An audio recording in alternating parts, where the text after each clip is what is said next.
says in the clipping, check out who wrote it, Scott Morrison. Oh. But it said he played defense, and Don Mills was feeling pretty good about himself. I don't remember playing defense, that's for sure. But, Well, even perfect. It just didn't work out. I'm ready for it. We're just doing red cups because we're on YouTube. Oh, yeah. Legit, but just Oh, yeah, yeah. So, she said that she was gonna talk to her boss, so maybe get more responsible. Oh, that's a big right? Yeah. I said Jeff Carr would have definitely done it, but I can't speak for your current boss, so. Do you want this out of the way then? Discuss it. just give me the. Excuse me. I gotta work in a couple days. Well, yeah, St. Louis. No, I put that. Yeah, it's okay. You guys had a great draft. We were at the draft. Yeah. You guys had a great draft. We did. That Fisher kid out of Sarnia. Oh. Yeah, he struggled a little bit at the World Junior Yeah. Evaluation Camp, but he's a true 18-year-old, right? And those camps are usually 19 or 20-year-olds. So, yeah, struggled a bit. Weird dynamic between his. I known his dad for a while.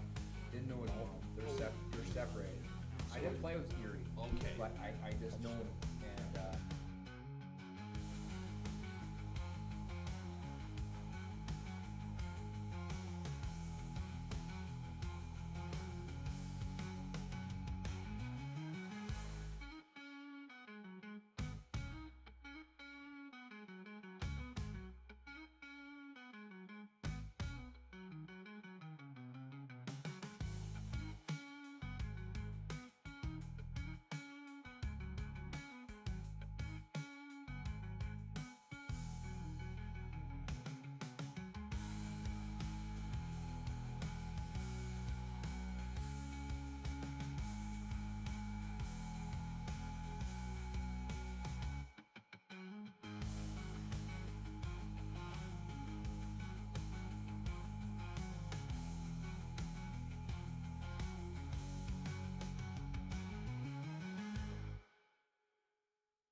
Greetings, salutations. We're back, boys. Oh man, are we back? Summer's over. We promised you in the spring that we'd be back, and here we are. Yeah, we come back. I was sitting there today, and somebody was asking me about it, and I said, I remember a year ago, Jeff and I sat down and we did it with no mics on. Wow. We've grown a little bit. We did. We've Yeah. grown up, folks. Yeah. Good summer for you guys? Absolutely. Yes. Glad to be back, and grateful that fellow guest Tim Taylor's back with us again.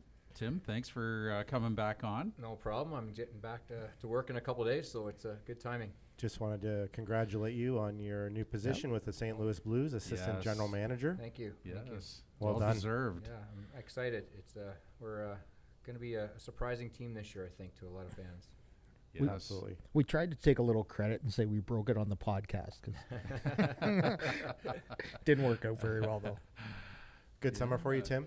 It has been, yes. Obviously, a lot going on with our team, but the last 6 weeks I've kind of been home and got to golf a lot and kind of be around with family, so it's been a good 6 weeks. But, you know, it's that time where, you know, it's getting colder outside. It's time to get back, and I'm really looking forward to seeing what our team has to bring. And we've got a lot of youth within our group now. We've expedited our rebuild, retool, so I'm really excited what we have in the future here in St. Louis.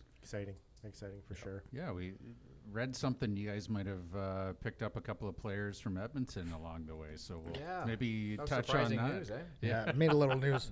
Doesn't happen all that often. No. And The way you did it. Wyatt got married this summer too, right? He did, yes. I have both children married and now with grandchildren, so That's awesome. both through school and married, so we should be done. I'm sure it's not done. They don't ever seem to be done, but it's nice. I said that. Yeah. That's about a 5-beer story. That's a 5-beer story for that one. Yeah. So I think something that we're really proud of here at Armchair Chirpers, Tim, is that you're a returning guest. You took some time and were very generous to come in the spring and at the end of your season and really give the portfolio of your growing up in Stratford career and obviously the impressive resume that you have in your NHL career, and obviously now you're going on to different things as a retired NHL player. So, you know, again, thank you for your time. The last time we caught up with you, you were heading off to the IIHF, where Yes. you're a part of the Team Canada management team is there as well.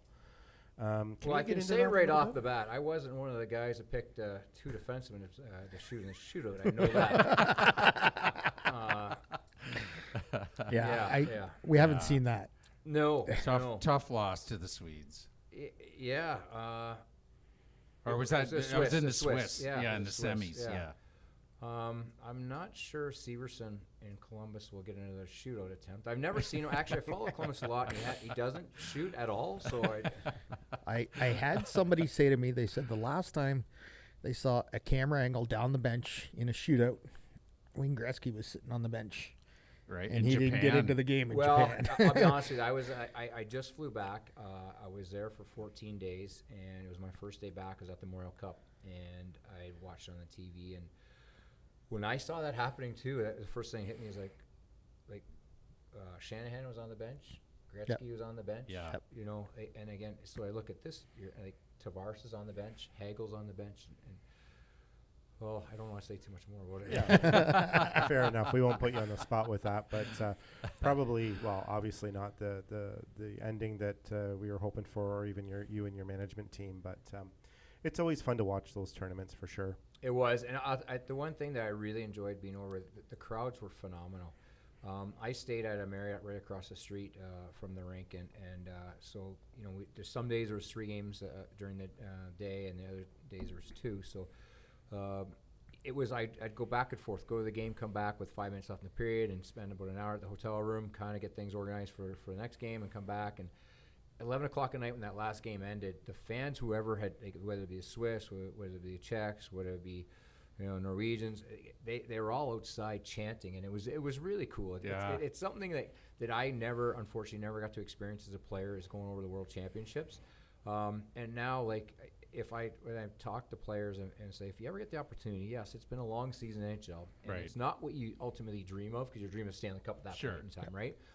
But to represent your country and go over to the World Championships, something that we don't see over here in North America is the collaboration and just the dedication that these people have, the Europeans have, for a World Championship. It's surreal. It really is. And Wow. it's I think fans should really, if you're a Canadian fan too, just go over and enjoy it too. It's something that you never get to see over here. Right. It's really neat. It's almost like college football where you have that. They're all together Yeah. and they're really The singing, patriotic. chanting, Yeah. and It's really neat. It really is. And you know, I've been over there for 3 years now and just kind of watching 2 years with Team Canada. It's been a lot of fun. And it's not the Stanley Cup because you don't have that real like life or death, Fair. sort of speak. yeah. But it's a really neat tournament. It almost brings you back to being a kid and playing a Stratford Rotary Christmas The tournament. Christmas yeah, tournament. it's really it's neat. It kind of brings you back to that. Remember that, like playing at the old Rotary, Yeah. it was packed to the rafters, and they would usually try and structure it like it was like a 5-day tournament, and you would have all the Stratford teams on one day, and down at the Almond, like I remember, you know, looking up, you know, as a 10-year-old kid, you're looking around, and like the Almond's packed, and like it was a big to do. It was. in Like, the if you day. look, I look back at some of the guys I played against, and like Adam Graves was there, Kelly Kane. A lot of guys I played junior A were in that tournament. Right.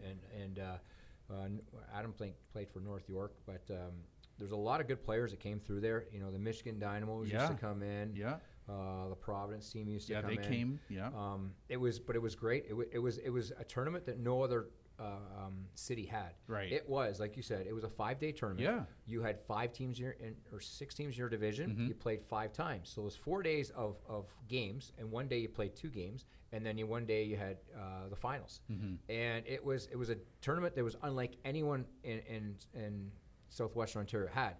Now, there was AAA teams in it, AA teams, and you kind of picked who was going to come in. Right. And we had some really good teams Oh, that come yeah. through here. And, you know, I mean, from our parents looking after the locker rooms, and, Yep. and we used to start in the 26th. It was Christmas Yeah, Boxing 25th and 26th. Day. You started right away, Yeah.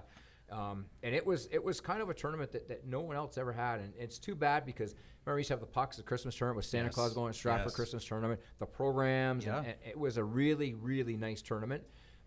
Now obviously it doesn't happen anymore because I don't think that, to be quite honest, we don't have the people that volunteer and put as much time into doing it anymore. You don't have the volunteers, and the one thing, you know, being at the rinks is people want downtime now. Like, it's Yeah. stressful. Mom and dad are both working. Like, back in the 80s and even maybe the early 90s, you were able to get away with one parent working, and now you can't do that. No. And so, you know, it's unfortunate. They've moved it now from between Christmas and New Year's to October. And they kept it as a silver stick tournament, but for years when it was a standalone, like that was the tournament to yes, be in yeah. for a AA Yeah. in the area. And again, there's lots of AAAs. You know, I think the 2 tournaments that are around this area were the best tournaments. Were the Oktoberfest, Yep, that was in Kitchener, in Kitchener. and then you had the Stratford tournament. Yep. And then the Oktoberfest, probably Stratford would have been the only AA team in that tournament. Yeah. And then we always did pretty well. We never got to the finals, but we were very competitive. And then the Stratford tournament, lots of teams were in the finals. So it was, I mean, that's and at the end of the day, you know, most kids played in Stratford that played in those tournaments. That was the biggest games they'll ever play in front Sure. of those fans, right? 'Cause Absolutely. none of those kids went on and played junior B in front Right. of Solo. Like, that was a big to do to play at the Almond at It the was Christmas huge. tournament. Yes. Yeah. I always thought it was cool that because you wouldn't see it any other time, but you could be in minor Pee Wee and see your name in a program. That yeah. was just Yes. kind of the I best know. feeling. And eh? it's neat because Steve Roth, a gentleman from Stratford, is doing a book on me, and Yeah. that's how it started with him. Is he went out to clean his mom's house, and the program from the Stratford tournament came up, and my name was beside his. And he Okay. thought that was pretty cool, and he kind of connected with me, and that's how things started. Did he But play in Stratford? he played in Woodstock. Woodstock, Yeah, okay. Yeah, so he said that same thing. Almost this article is that he was joking around saying that he thought he was pretty good, and then he read my name and I had 5 goals in a game. Shout out, by the way, to Dave Fair for lighting up my phone all week. Tim's loving looking at these old clippings that Fairsy had a shoebox. He dragged me over there earlier this week or last week and said, Razor, you got to get these clippings to Tim. Like, even in the one clipping that Scott Morrison wrote in Yeah. the Toronto Star said that he was a defenseman. And you were saying you don't even remember I playing. know. defense. I'm going to take this. If Dave doesn't mind, I'm going to take this. 'Cause I see Scotty every Saturday night in Toronto. I'm going to show him. The good old days. Yeah, Right. yeah. But That's that awesome. kind of started with Fairs. He was in getting a haircut, and he goes, I got a bunch of stuff for you guys to take on the podcast. I said, you should get a hold of Razor. Yeah, right, and he did. And he did. And he did. Good So, stuff. Oh, we appreciate it, Fairzy. Absolutely. So you were mentioning a bit of the Memorial Cup. You spent a few days there. Pretty good event. I mean, Saginaw, I was mentioning, maybe isn't the most a desirable place to visit in the league, but they really did a nice job. Yeah, they did. It was they had a lot of stuff that went on outside before the games. For the scouts, they had a great scouting room, and it was nice. Obviously, they don't give you box seats for up the press box for where you had regular seats, but it was good. It was a good event. I thought London would have walked away with it. It shows you that at the end of the day, it probably is the hardest trophy to win. Obviously, you go through 4 rounds, right? And you're all 4 to 7. So, and then you get to the Memorial Cup, and you have to win basically 3. You have to win 3 games, right? You have to get there, and you have probably to win the semifinals and finals. So you probably have to win 3 to 4 games. So it's probably the hardest trophy, I think, in the world to win. Yes, the Stanley Cup is very hard, going through 4 rounds. But this, you have to go through 4 rounds, then go to another tournament, playing other teams. Some teams that are rested, like Saginaw was rested, Right. right? So it's tough. Yeah. Now, I'd wish they go back to the old style, where because it really, at the end of the day, I don't think the host team, like you don't need a host team in there to sell it out. Mm-hmm. You really don't, because you have all the 3 other teams, the teams that won their division, Right. spent all that time going through it, Mm-hmm. the ebbs and flows of playoffs, and going through the grind, going through injuries, right?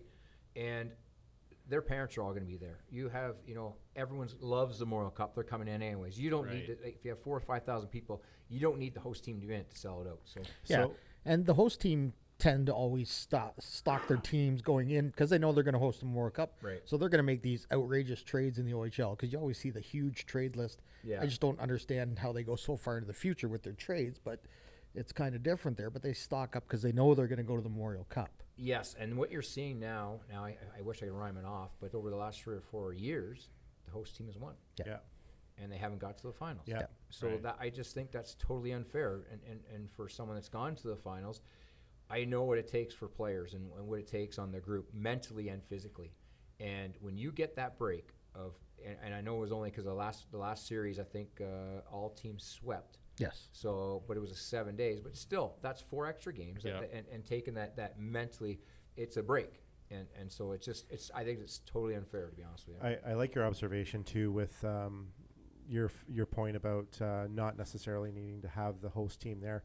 We stayed in the hotel there. I was fortunate enough to go down to the last 2 games, and we were talking people from Moose Jaw. We took an Uber with people from Moose Jaw, from the queue. There was a lot of people there from a lot of different places, and Yeah. I know that the city did well with the commerce that was pulled in and the economy was boosted.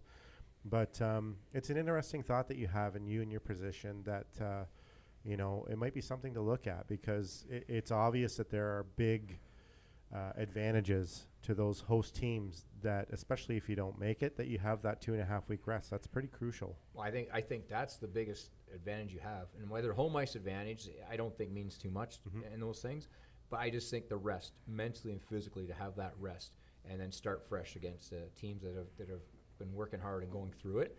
And really, at the end of the day, if those other teams, if they didn't sweep, they would have 2 or 3 days at the most after the grinding of 2 months Right. to Yeah. get ready for this tournament. Yeah. Right. So now, and really, at the end of the day, when you win, like say you win the OHL championship, that should be huge for you. But it's just another step because the Memorial Cup is the biggest thing. Right. Yep. And then Right. those other teams, they don't win, and then they win the Memorial Cup. I just doesn't seem very fair to me. Yeah. Fair. We got a Razor's having some problems first over there. technical issue. Yeah. So after the Memorial Cup final and that, you guys get ready for the draft. Yeah. In Vegas at the Sphere. What was the Sphere like? Well, you know what? I just like to get ready after the Memorial Cup. Then we have the Yep. combine, right? Yep, And that's then we right. go, Yep. Yeah. So That was we in go- Buffalo. Yes, Correct. yeah, and they've had it for years. So we go to the combine, and then we head right to amateur meetings in Niagara Falls and Niagara on the Lake, and they've hosted us there now, I think 6-7 years. So it's been really good. But it's kind of a grind right after Memorial Cup. Get up to the draft, and the draft is kind of where all of a sudden you think you're going to take a little breath, but then you have free agency starts right away too. So, but the draft was great. I didn't know what to expect at the Sphere.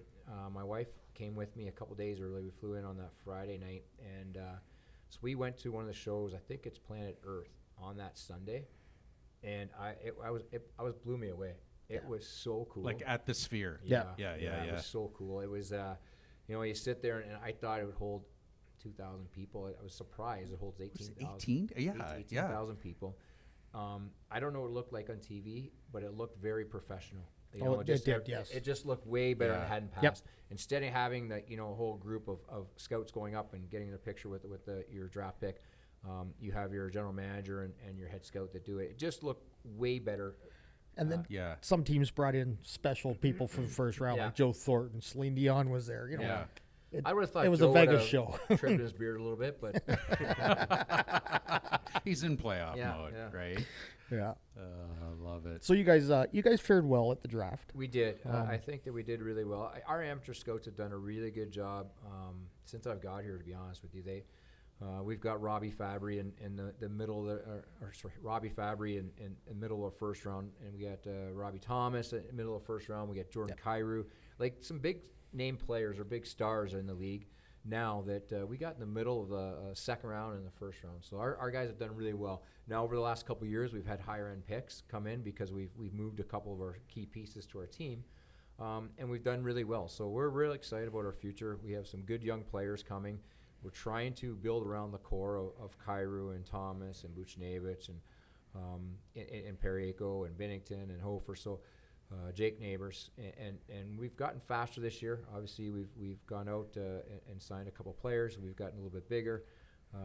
It was kind of a mandate through our whole organization that we wanted to get faster, and the league has gotten faster. And this year, we think we've done that, and at the same time, we've gotten a little bit younger too. So we're that retool, rebuild. We've kind of restructured that and put a little. We expedite a little bit more. You've got some really nice things going on, that's for sure. Dude, we're really excited. We really are, and we had some meetings again today, and just hearing that our ticket sales and people in our office are really excited because they're hearing it from fans. So it's a great challenge ahead of us. We're in a tough division. Obviously, Central Division is very tough, some good teams, but at the end of the day, I think that we're going to be a surprising team. I think that we're going to be, like I said, faster. We're younger. We have a little more hunger. So I'm really excited, and we still have our veteran players like Brandon Sods there with a 20-25 goals still, and Right. obviously we got Bennington and Ned, and you know what? It's coming up to a big year too because we have what's that called, the Five Nation tournament, Four Nation Cup, Four yeah. Nation Cup. Yeah. So that's coming up. So a lot of guys will be playing harder because they want to make that team, and that now leads into the Olympics. So there's a lot of things coming, and a lot of players have some stuff to play for. So just touching on that, Tim, and thank you for bringing it up. The Four Nation Cup is replacing the All-Star Game, which is breath of fresh air, amen, if you will. You've got a couple players already nominated to go to camp, which is really nice. A guy that a lot of people don't hear about is your 20th overall pick from 2017, Robert Thomas. Yeah, he's coming up. He just coming off his best season of 86 points, 26 goals, a 25-year-old with almost 400 games already. Yeah, he's been really good for us. He played as a 19-year-old on our Stanley Cup team. Yes. And actually was instrumental. Before he got hurt, Torrey Krug actually ran him over. And he was hurt before that, but he ran him over, and I think it was game 1 in Boston. So he missed the rest of the series, but he was really good at the Dallas series. He's the one that hit the goal post in the double overtime when Pat Maroon come in behind and put it behind Bishop. So as a 19-year-old, he really took strides, and he's been phenomenal for us. He's really taken it more serious and taken our step each year, and the fact of trying to be more of a leader. So he's taken huge steps and huge strides for us. Really excited about his game. Obviously, had a little slow start last year, but again, the guy that's growing, 25 years old, right in the heart of his career. So him and Kyrou are a real good twosome. Obviously, Kyrou with his speed, and then Buchnevich is a good two-way player that we signed to a long-term deal too. So we're really excited about our top six, and obviously we've really revamped our bottom. And I don't say bottom six, but our middle-tier players. have gotten quicker and we've gotten bigger. So we're excited about it, and we think that not only does it bring rejuvenation amongst the organization and a lot of optimism, but our players are there from the prior year, see what we're doing, and are excited because they know that we're trying to put the right pieces back in place to help them win. So that really revamps your team as well. Yeah, and you guys shored up your defense a little bit. We at did, free agency. yeah, and we got Joseph that come over from Pittsburgh, played a lot of minutes with Letang. I saw him a lot in Pittsburgh. A guy that still has something to prove in the league to be a regular every day, so we're excited about him. And the brothers are excited to play with each other.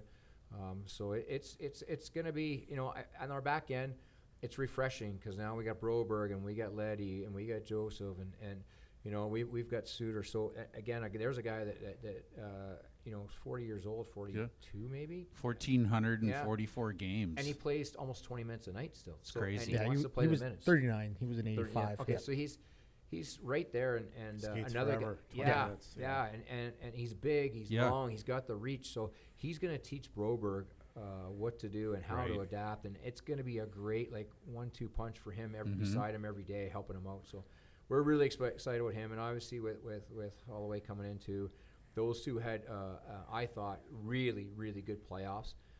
Took humongous strides playing in top four with Broberg and as a top four defenseman, and then obviously Holloway had 5 goals in the playoffs.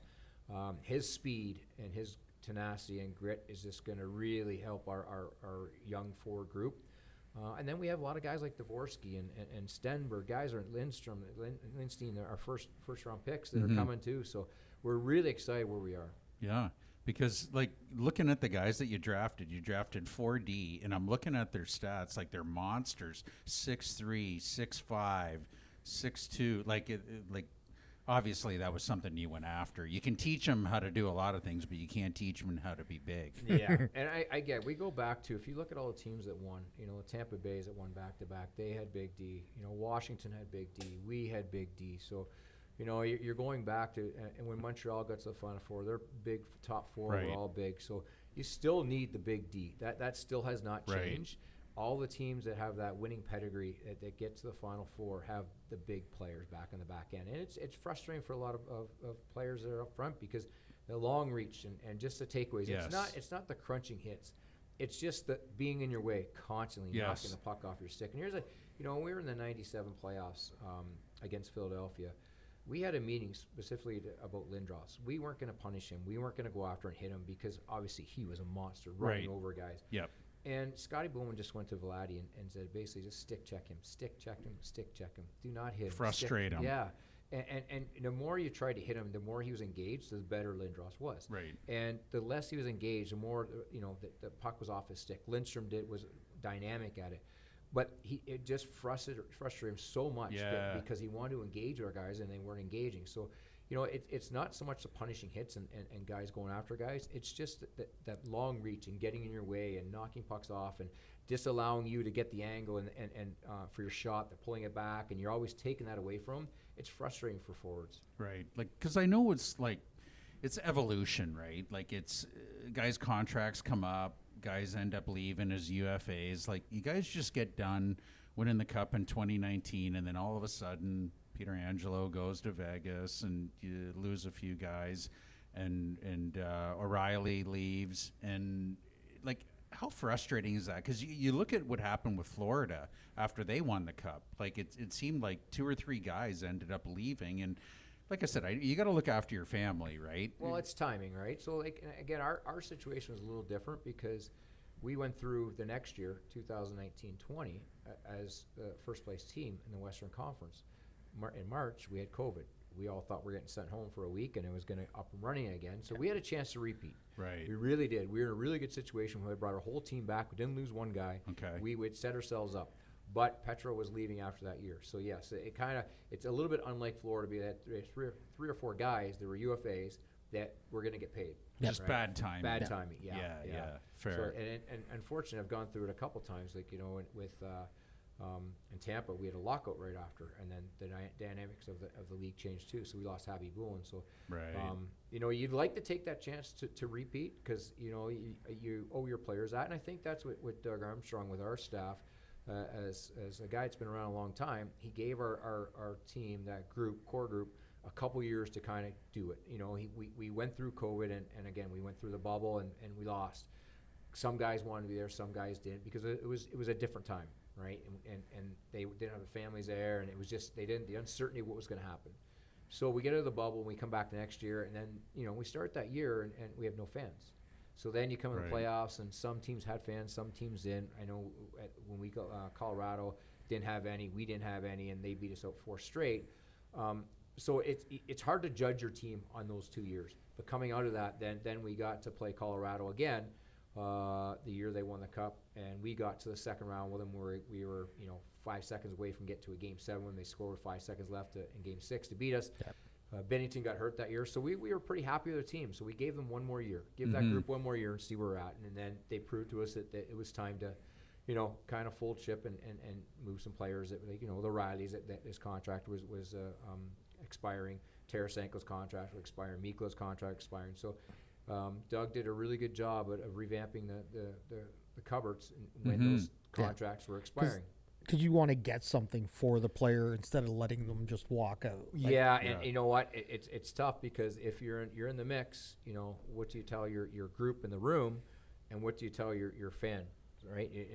And at the trade deadline, if you're sitting at 7th or 6th, it's really tough to make that deal. But our group, we weren't in the playoffs. I think we're 9th or 10th, and they basically told us that it was done, and it just, everything aligned for us to make the moves and to get better for the future. And now we're in the future, and again, our management group has done a really good job of revamping it, and we're really excited. Tim, I think you've covered all the bases of what I'm going to ask, but I'm just going to maybe take another angle with you, just in reference to the new fresh look of your management team. You've been newly assigned as assistant general manager, and all the other ones involved. I know that you're talking about the morale and you're feeling really good about things. It just seems like you guys have a lot of great momentum. You're feeling like you're like right involved. I mean, you've been with the organization now, is it 13 years? Yeah, 2011 I started. Yeah, 13 years. So you're going in your 14th season. How does that feel? Feels good. You know, we've made some changes throughout the way here, and some guys have moved on. Kevin McDonald was with our group, and now he's assistant general manager in Colorado. Billy Armstrong was head of amateur scouting. Now he's moved on as a general manager in Utah now, Utah. So we have some guys that have moved on, and you know, now with Doug moving to presidency in 2 years, and Alex Steen coming on as our new general manager. We have Peter Shirelli as a mentor, Scott Mellenby as a mentor. So it's helping myself and Steiner along here. We have 3 great guys with Doug, Peter, and Mel helping us and teaching us what it's all about. So we've had a lot of guidance, and I'm sure there's a lot to come. But I feel really happy and excited where our group's at. You know, even though, and again, going with these offer sheets, that was an exciting time for us. You know, we did a lot of planning and finding out, you know, in the background of what these players can do and the structure of contracts, and learned a lot through that. So it's again, it's never a dull moment, and there's a lot of planning that goes into it. And you know, it was probably, you know, a month and a half of every day looking at it and seeing what you could do. And you know, as everyone knows, we're right down to the penny of what, you know, giving up a second round, giving up a third round. So there's a lot of things that go into the behind the scenes, and there's a lot of, you know, I would say calculations, but just, you know, managing and seeing what you can do, what you can't do, and seeing what other teams have done, and how much money they've left on the table, and how they structured their team. And you know, free agency for us was a little eye-opening. We had some money to spend, and we lost out on a couple players, and you know, you never know in those days and what's going to happen. So you know, you have to take a different approach, and we did that, and that, you know, our again, that's something that Doug has taught Steiner and I, and real excited about. Like, speaking of the offer sheet, obviously a lot of people are curious to how that came to be. You know, it was front page news with Broberg and Holloway. Take us back, like when you guys first started keeping your eye on those two, and realizing that Edmonton was up against the cap, and you know, we had talked before we went on air about certain teams like Detroit and Boston that still have to sign a couple of guys, but they have the room. So you guys kind of lay off teams like that because you know that if you're going to do that to them, they're just going to match your offer. But Take us back to when you guys started paying attention to the situation Edmonton put themselves in. Well, our pro scouts, Razor, do a really good job, and we evaluate players all the time, young players, older players, and newly drafted players. So we do a good job of kind of seeing where organizations at, and we rank their top 5 pro prospects, and we rank their top 5 amateurs prospects. So we have a good visual of where every organization's at. And we saw Edmonton, and obviously they loaded up with some depth players and at July 1st, and we saw 2 young players that they didn't leave themselves much money. So you're looking at different ways to make your team better. Ultimately, you're not trying to go after, it's not going after an organization. You're trying to make your team better. Mm-hmm. And we saw an opportunity with 2 really good young players, 7th overall and a 11th overall pick, Mm-hmm. that a team was unable to put in their salary structure. So Right. it's never about a team. It's about how you're making yourself better. This was all about, we wanted these 2 players. We Mhm. wanted them on our team, and fortunate enough we got them. Just to throw an offer sheet, to throw it out there when the team has money, makes no sense. Mhm. Makes no sense at all. You're better off to hopefully try and make a trade with them. But at the end of the day, it's about the players. It's never about the organization. It's about the players you're targeting and wanting your team.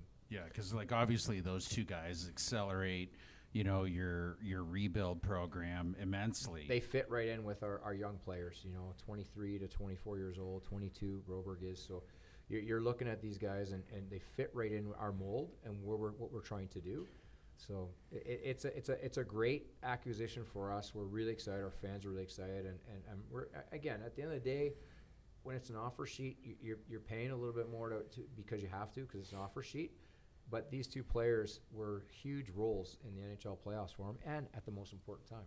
And- I just remember when you were here in the spring, Tim, and there's something that there was a lot of things that stuck in my mind about what you said and your NHL, observation and your experience. But I saw you guys get those 2 guys, and the first thing I thought of was you saying, like you do, they're part of the engine.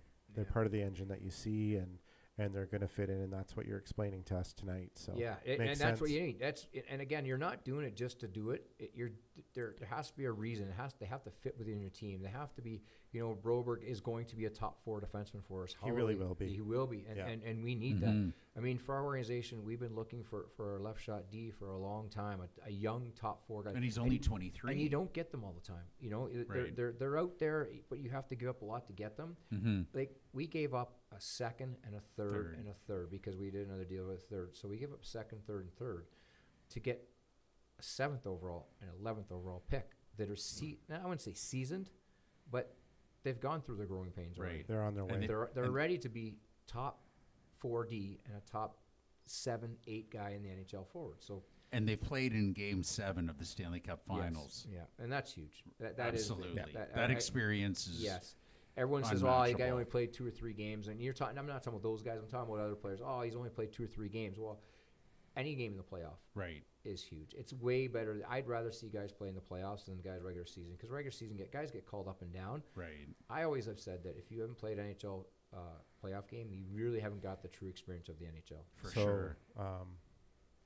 Yeah, no, that makes sense. So, like with the offer sheet, you guys know there's a calculated risk you're taking in giving the offer sheets, and you have that 7-day period you have to wait to see what Edmonton is Yeah. ultimately going to do or not going to do. What was that like for you guys? Just Well, you sit back and you're hoping that you're going to get the players. That's ultimately, at the end of the day, you don't control anything there. Yep. The only thing you control is the day you do the offer sheet, and you have to wait it out. And you're hoping that maybe they'll reach out to you, and I think that if a team doesn't reach out to you and within 4 or 5 days, that's not a good feeling, because you think that they're doing stuff to match. Yeah. So it worked out. At the end of the day, they decided not to, and now they're part of our organization, and it's just again, we never target a team. It's targeting players. Yes. They're going to help you It's out. business. Yeah. Yes. Yep. Yeah. And your GM with the quote of the summer that he'd offer shoot his Yes. own mother. So Yeah. It was, and that's the one thing I've learned with Doug over the years. That he's a very, very brilliant man. He thinks outside the box. He throws ideas at you left and right all the time. You know, should we do this, do that?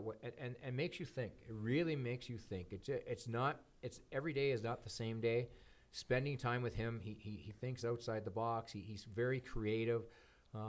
This was a creative measure to make our team better. And, you know, I have to give all the kudos to Doug. He's brilliant, and I'm looking forward to the next couple of years before he moves to present to learning more off him. Excellent. I think So we got off to a blast start, which is fantastic. First and foremost, I guess we wanted to welcome our newest opportunity to watch us, and that would be our YouTube channel. YouTube channel, yep. So I know there's people watching. I see Mr. Chester and Founts going back, looking. What's that say? Looking The and solo sounding cups. good. Solo cups. You got to keep hydrated. You bet it, boy. You bet it, fellas. Yeah. So this is a new avenue for us, and we really wanted to pay attention to the two fellows who did this, and that's Reboot Repair in Stratford, Ontario, and that's actually where we are broadcasting from this evening. These guys have been so generous with their time, Unreal. with their efforts, And their space. and you know, we've asked them 100 questions, and they've answered every one of them. So, did you want to give a little portfolio on the business? Yeah, it's very humbling. Like, you know, Les and Jeff, as most people know, started this out just two buddies looking to start up a podcast, and then they must have been bored one night and brought me in. But I think it was like episode 17. 17. You know exactly what episode it was. Well, He knows the date, the time, I may have, and how long he was there. Yeah. Reuter McLeod 17. and I are like going, really? Us? Yeah. Like they want us on? And so then Reuter and I came on, but yeah, it's just kind of grown from there. And we had sponsors coming to us saying that we believe in you guys and we like what you're doing. You entertain us. And so we're very blessed that we have sponsors that are now believing in us. And we just want to give due diligence to people like Reboot Repair, Stratford's best computer support and services, personal IT solutions, hardware, software repairs, and on-site business services. We can't say enough about Dennis Culleton and Kathy McCann at SBS Metals. Metal fabrication with professional craftsmanship, Stratford's preferred custom commercial and residential metal fabricator. Patrick from Domino's Pizza, official pizza of the Armchair Chirpers. And folks, all you got to do is go on our YouTube channel and subscribe. And Patrick said, Razor, we want to get out as many free pizzas as possible. So everyone that goes out and subscribes on our YouTube channel, you get a free large 3-item pizza. And Patrick, thank you. That's very generous of you. You just got to take a screenshot to prove that you've subscribed and come into Urban Because Barber. free pizza doesn't come easy. You Yeah. gotta Right, earn it. right. We had one already tonight. Send us a Perfect. message. Monday Night Excellent. Football tonight. Yeah. Exactly. Yeah. Great. What a So, season to start. But And we've got a few others to mention. We'll probably mention them in the next break, but we're going to take an opportunity here to take 5 and wet our whistle, and we will be back, everyone. Thanks so much for tuning in, and we'll be right back.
right.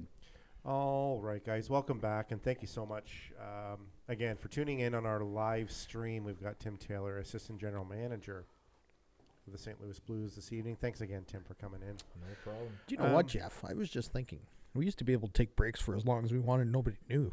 That's true. That's true. That is true. That's the downfall of Yeah. being Times live change. stream. I remember the last time when we had the music. Remember They took it all away, Yeah. Tim. They took it all away. Now it's Well, all once you get big time, copyrighted. once you get big time, you're on someone But I else's really like clock the now. music. It doesn't matter what you like, Jeff. They Well, take we it said away. to the guys in production, we're going, hey, put this song on, put that song on. They're going, yeah, we can't do that. Yeah, Cam It's says- copyrighted. Cam says, "Do you want to know how much it really costs to use that?" No. Yeah, exactly. But again, big shout out to Reboot Repair. Yes. Again, they facilitated us this evening, and we had a conversation with them just before we went on, and they informed us that they are okay that we actually do the complete season here. So officially, this will be our new podcast studio, which is really exciting. Extremely generous of Dylan and Cameron, and again, a newer business coming in to Stratford, Reboot Repair. Always keep that in mind, guys. They are the absolute best, and they do, And yeah, they'll so bend over much. backwards. Dylan's been coming down to the arena to help me out down there. So, Yeah. whatever they can Why do. is they coming down to the arena, Les? We have some technical issues. The new play-by-play guy for the Warriors. Yeah, we're just trying to get things because I took over the job as play-by-play for the Warriors now, and we have to be on Flow Live play-by-play. So First and foremost, that's your new title. Congratulations Thank you. for being the Yeah. official voice of the exciting. Stratford Warriors. yeah, That's awesome. Some They big still, shoes they to still fill. have the pucks with Aiken Brewers Lumber. in yep. Shakespeare. Yeah, Yeah. Vince Glab does that, so Nice. I hear him Yeah. on the other side Not of the the glass same sometimes. as who used to do it. Clark. Oh, Bob. Well, doing the No, announcing, the it was. announcing your Stratford Culleton souvenir Souvenir. brought Oh, to you yes. by Oh. Aiken's Brewer Lumber Who in was that? Shakespeare. It wasn't Noof. I thought it was Noof, wasn't No, it? No, no, it Noof did the wasn't. clock. Yeah, Noof does the clock. I'm just trying to think who. Oh, I it was remember doing what his that. name was, Like but- that was an iconic voice. It was. Like where you knew, like as soon as the puck went over the glass, like and Yeah, you were like, and that was so much before the netting and stuff like that.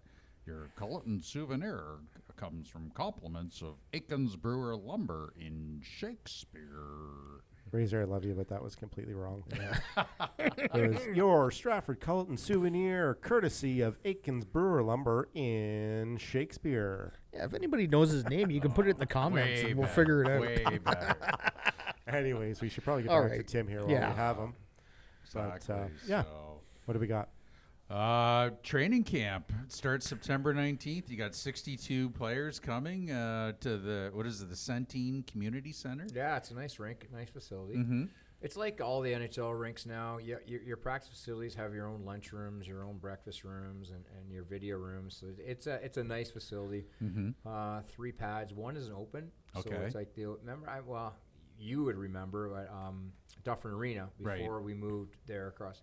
Yeah. It was open for years. Yeah, and yeah. then- My then- brother. Yeah. I don't myself remember. My brother, who's 5 years older, Yeah. told me about it. That it was an open rink, and Yeah, then yeah. the Lions Club went and funded, and then put the roof over it. So. Well, the roof was always there. oh, was it? Yeah, the roof was The there. sides that were open. The sides were open. Ah, okay, yeah. okay. So that's why it was only the what is those cinder blocks? That were Yeah, put in? yeah, Yes, yeah. Okay. So my first year there, it was open, and then they closed it up. Right.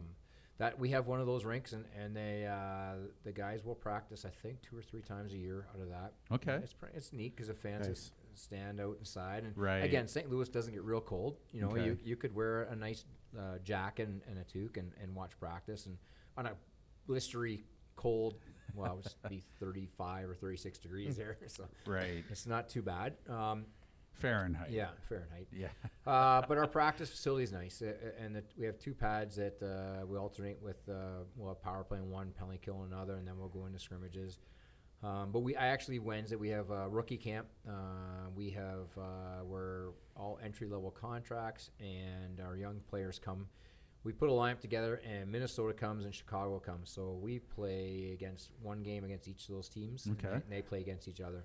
And then our kids are done on the Sunday, and they get 3 days off before training camp starts. So, Nice. It's go time now. Yeah. I'm excited just because of not my new position, but just the fact that we're going in the right direction. Right. A lot of optimism we have in the organization. So Yeah. looking forward to it.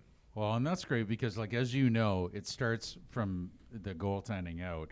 You've got a seasoned veteran in Bennington, and then it just flows out from there. Like, you know, guys are scrambling if you don't have a solid number one. Yeah. And, And, so- and you know what? Joel Hoffer has proven now too that he's a really good, I wouldn't say backup, but you know he's getting closer to that Mhm. number one position. He pushes Binner. Binner's got a lot to play for this year. He's going to be in that Four Nations Right. conversation. He's going to be in the Olympic team conversation. Yep. So he had a really good year last year.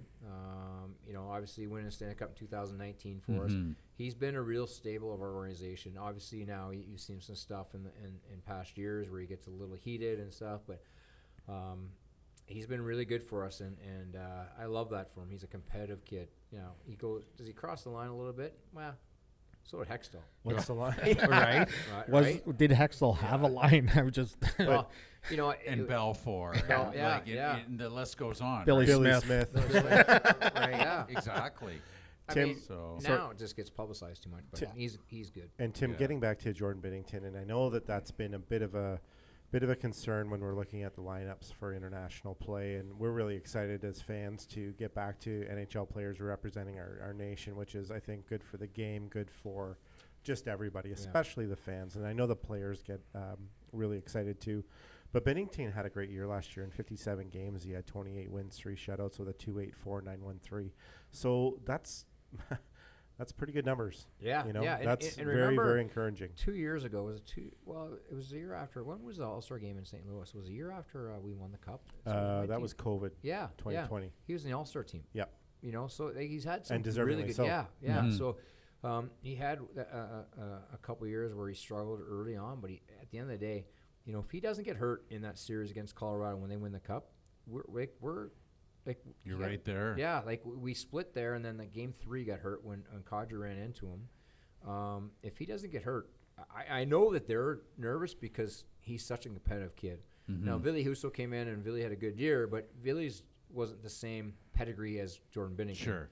And, you know, again, I just think he's a really good goalie. I think that I'm relaxed when he's in the net. I know that our guys will play in front of him, and they know he has his back and he has theirs. So it's that situation where goaltending isn't 100% of the league, but if you don't have it, it is 100%. It hides a lot of mistakes. Yeah. And again, I shouldn't comment on this, but teams that are really good teams during regular season get by because they have adequate goaltending. Right. But when it comes to the forefront in the playoffs, it does get exposed. Oh, and, yeah. And you need that guy to have the calming water, so to Yeah. speak, right? As Jeff was talking about the Four Nations and that, do you think Canada's goaltending has dropped off in the last couple of years compared to what we were as a nation before? Like, we always had Marty Berger to depend on and Gary Carey Price. Price. Yeah, but you look back in 2010, what happened then? Yeah. Right? Was it Bobby Lou? Yes. Yeah. Marty struggled. Right. And they had to go to Yeah. Luongo, right? Yeah. So Yeah. I think that like it goes ebbs and flows, right? Like where's the goaltending coming from? What nation are they coming from? So and Canada, I think, has gone through that too, where you feel really strong. You know, when Carey Price was at his best, like you felt really good about where Right. they're at. Yeah. And I think that at the end of the day, there's some nations that's their strong point. And again, ours is going to be obviously with McDavid, Crosby. Like Well, that the list goes lineup on and is- on. is silly. And Bedard. if you're sitting in a room with other nations, they would be saying, you know, what you guys are such strong. What does it matter who you have in there? Right? Like If we score 6, you'll score Right. 7. yeah, like they would be looking at us at a different perspective, saying that you guys are so strong in every other position. What Right. does it matter? And we really are. And and they're going. Now we could have 2 of the best goalies in net and still lose to you guys. Yeah. So It's going to be such a treat for us as fans that we get to see Crosby play with McDavid yeah. and guys like that, because there was a thought we were going to miss out on Yeah. McDavid ever putting the Canada jersey on for an Olympics or a Four Nations. The other thing is that, like, you know, when you had the Gretzky's, the Lemieux, and then the Joe Sakic started coming, and he had Yzerman there, right? You know, and then new age of Ginla was coming, and to push those guys, and those guys are showing him what it's all about. And now we're back to that where Crosby's going to show, you know, McDavid what it's all about. Crosby's won 3 Stanley Cups. Right. Now, McDavid got to his first Stanley Cup last year. Right. But now you're going to see one of the future Hall of Famers pushing another future Hall of Famer and showing him, okay, here's how we do it. This is how you win. And I think that I like that you bring that up, Tim, because I get asked this all the time, day to day, just at the shop there, and people are like, "Is this McDavid's captaincy?" I said, "Absolutely not. Sidney Crosby's the captain of Team Canada. That's just the way I see it." Yeah. I would have to agree. Yeah. You I know, still think it's Sid's team. It's Yes. you know. Sid still had 90 points last Yeah. year. Yeah. Oh yeah. He's still producing. Like, it's not like as if his It's not a production's fantasy tailed pool. off like No. Tavares, No. right? Like, he's He still he an skates. elite Yeah. player. Yeah, he is an elite player. He skates. He works. He just everything he does is what you want your star player to do. Absolutely. And your He- captain. Yes, and I think that at the end of the day, Connors is the best player in the NHL, Yes. best player in the world. But I still think behind the scenes, a guy like him is still excited as heck to play Yeah. with Sidney Oh, yeah. Crosby Oh, yeah. and Like, show he's him not the ropes. offended Well that said. he No. doesn't have it, right? He's I think it's Lemieux and Gretzky. Yep. Gretzky was there before Right. Lemieux. 87, and, remember? Yeah, Right. and Lemieux was coming on and pushing Gretzky, and it's exact same for me. absolutely. Tim, would you agree? I'm pretty excited about our first team power play. Yeah, they should be able to move the puck around pretty good. McKinnon, Crosby, McDavid. I mean, take your pick. Makar. Makar, Oh, gosh, yeah. Like, we could just go with 5 ridiculous. forwards too. Yeah. Yeah. Ridiculous. I'm excited. You know what? If I'd hate to see this happen, but in one of the quarterfinal games, something where you go 3-on-3 overtime, and who is on the ice, Wow. Yeah. it's going to That would be crazy. unbelievable. Yeah. Like Is that the rules for this tournament coming up? yes, I believe so. Oh boy. Yeah, yeah, Okay, Wow. we'll give it a go. yeah. Because like the Americans are going to be talented. Yes, they'll be Yeah. good. They Yep. forwards, defense, goaltending. Yeah. They're going to be strong. I think I just thinking about the lineup. They're going to be strong. They might be a little smaller. They're going to be quick. You know, it's just like the World Junior teams. But wow, I can't imagine. Like, I don't think there's been a better team on paper that Canada's putting into that tournament. To No. be honest. yeah, I It's just so think it's good. going to be such a good clash, Canada and the U.S. going at it. yeah. Yeah. You know, it's going to be Yeah. the treat. Because it Yeah. starts in Montreal. Yeah. So it's in Montreal for the first 4 games in 3 days, February 12th to 15th. And then it shifts over to the Boston TD Gardens for the remaining 3 games. Wouldn't it be iconic if they bring it back to Hamilton?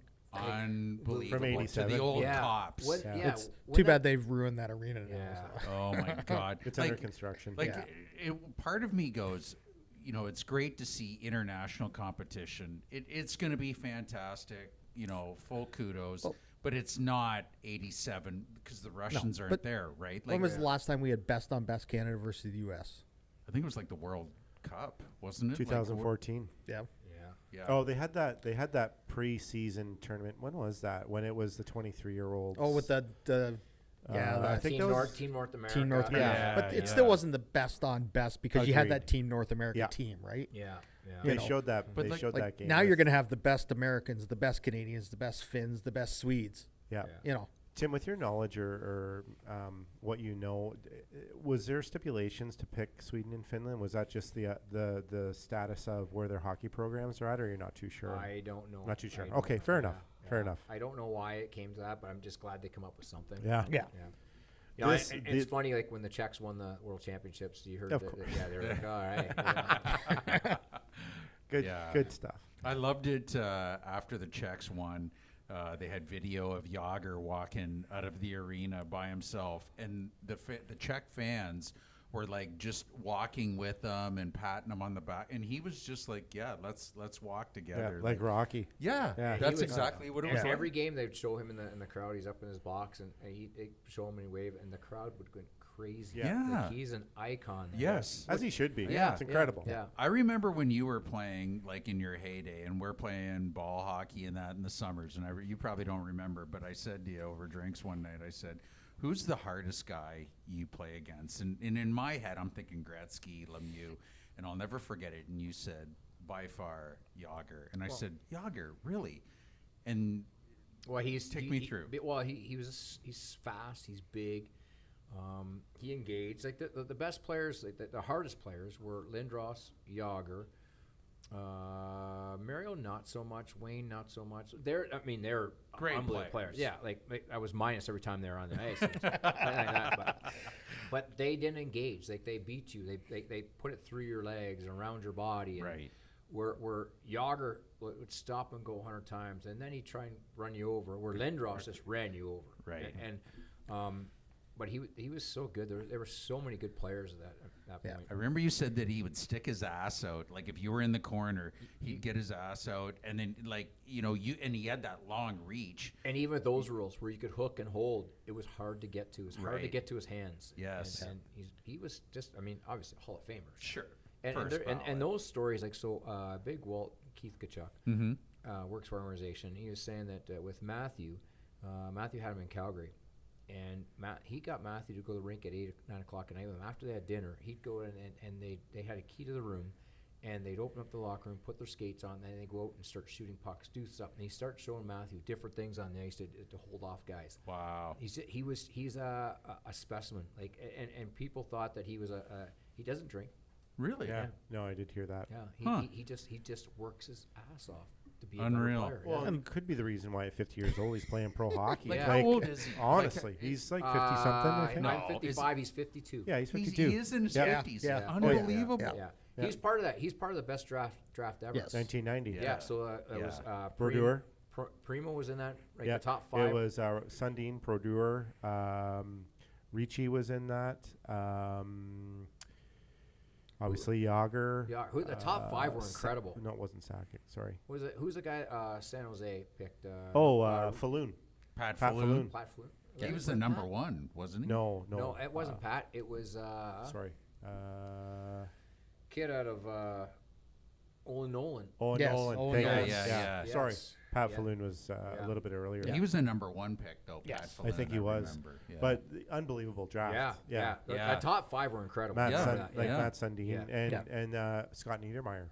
yes. Yeah. So there was a lot. The only reason why I know that is because I bought that whole hockey card series, and I studied it because I was obsessed with Because all the talent. that's one of the years people bring up as Leaf fans saying, you bypassed Niedermeyer. But, Well, they traded Yeah. that, and I forget who it was. It was another defenseman. They yeah. Drake traded that. Barahowski. Drake Barahowski. Is that who it I was? think it was. So Yeah. I played with Drake and Barry, and great guy, but He tried. yeah. But that's, yeah, that's hindsight, right? It's- exactly. Yeah. Exactly. It's so hard when they're that young, right? Yeah. You don't know. And we do this a lot too. And Doug reminds me, I'll say, he goes, "You want to give up a 3rd-round pick for a certain player?" And I'm like, well, yeah, he's a proven NHL player. Like, you don't know what you're in a 3rd-round pick. And then he'll throw names at me where 3rd-round picks are Hall of Fame players. And Yeah. he goes, "You don't know that, so you just can't say that." And I said, Right. "You're right. You got to think about it, right?" Right. It's Yeah. like, I'm always like, I want that for sure NHL player. And then you go back all the third round picks that were Hall of Fame players, Well, and there's a lot of them. What round was Datsuk? Sixth round, 5 or 6. Yeah. 5 or 6. He was a late round Same, pick. same Yeah. with Zetterberg. Yeah. I mean, But that's yeah. the time though. Like, Fedorov was a 4th round pick, and you could get those guys late in the rounds just because no one knew a whole bunch about them. Yeah. No one is going unnoticed anymore. Yeah. Right? Right. And like we have guys that are going with under 18s. Like, there'll be 3 different tournaments. One before the season starts.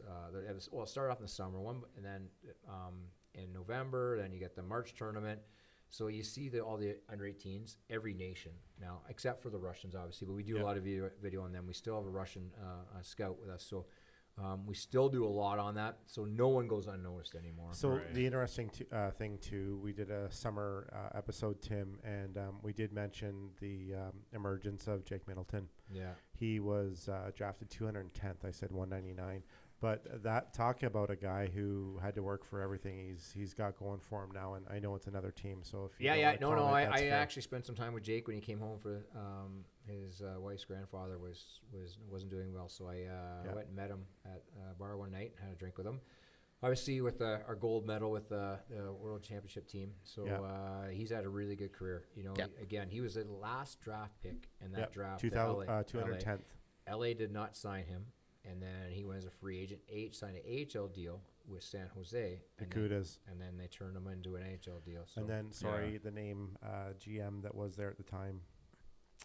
Doug Wilson. Thank you. Doug Wilson yeah, signed him for the two-way. yeah. So in the And, NHL draft, when you're the last pick, are you Mr. Irrelevant like they are in the NFL? I don't think they announce it like that. You know what? Jake's proof that Yeah, if you go through it, Put in the work. the last pick, I think, in the NHL, there might be 10 to 20 guys that have went on and had good careers. Yep. Yeah. Yep. Yeah. What are your thoughts, Tim, just quickly about the opportunities that have presented themselves for really great players who maybe don't fit the NHL mold, but they find themselves over in Europe? Well, it's actually it's a good second follow, right? It's a plan B. Yeah. So and guys that are really good players and that just don't have what it takes here to be that everyday NHL player or AHL player. Europe is a great option. Yeah. And it used to be like my brother Chris went over for 3 years, played in Frankfurt.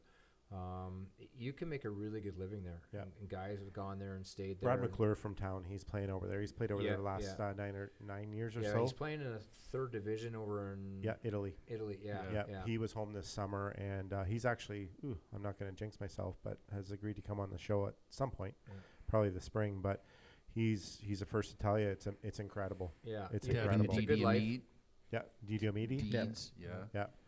Yeah. So- If you again, you play in the first divisions over there, you're getting paid very well. Yeah. You know, and now it used to be more than AHL, but the AHL now, like, wow, I just going through our contracts, like we're paying guys a lot of money to play in the AHL. We're like just AHL deals alone, like no NHL contract, AHL deal, we're paying a couple guys $350, $400.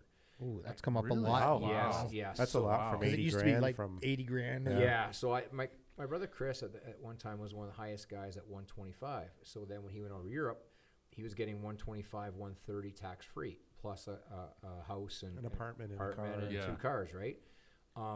So now the NHL, AHL, we've competed against that. So we've kept our players here. So now, like, if a guy is going to be your depth guy, now you're paying him. Now, instead of giving him a 1-year deal, you're giving him a 2-year deal. Now, some guys are getting one way, $750 because you want to keep them over here. And now the guys are getting $500. So we've the money now has been allocated more to keep guys here.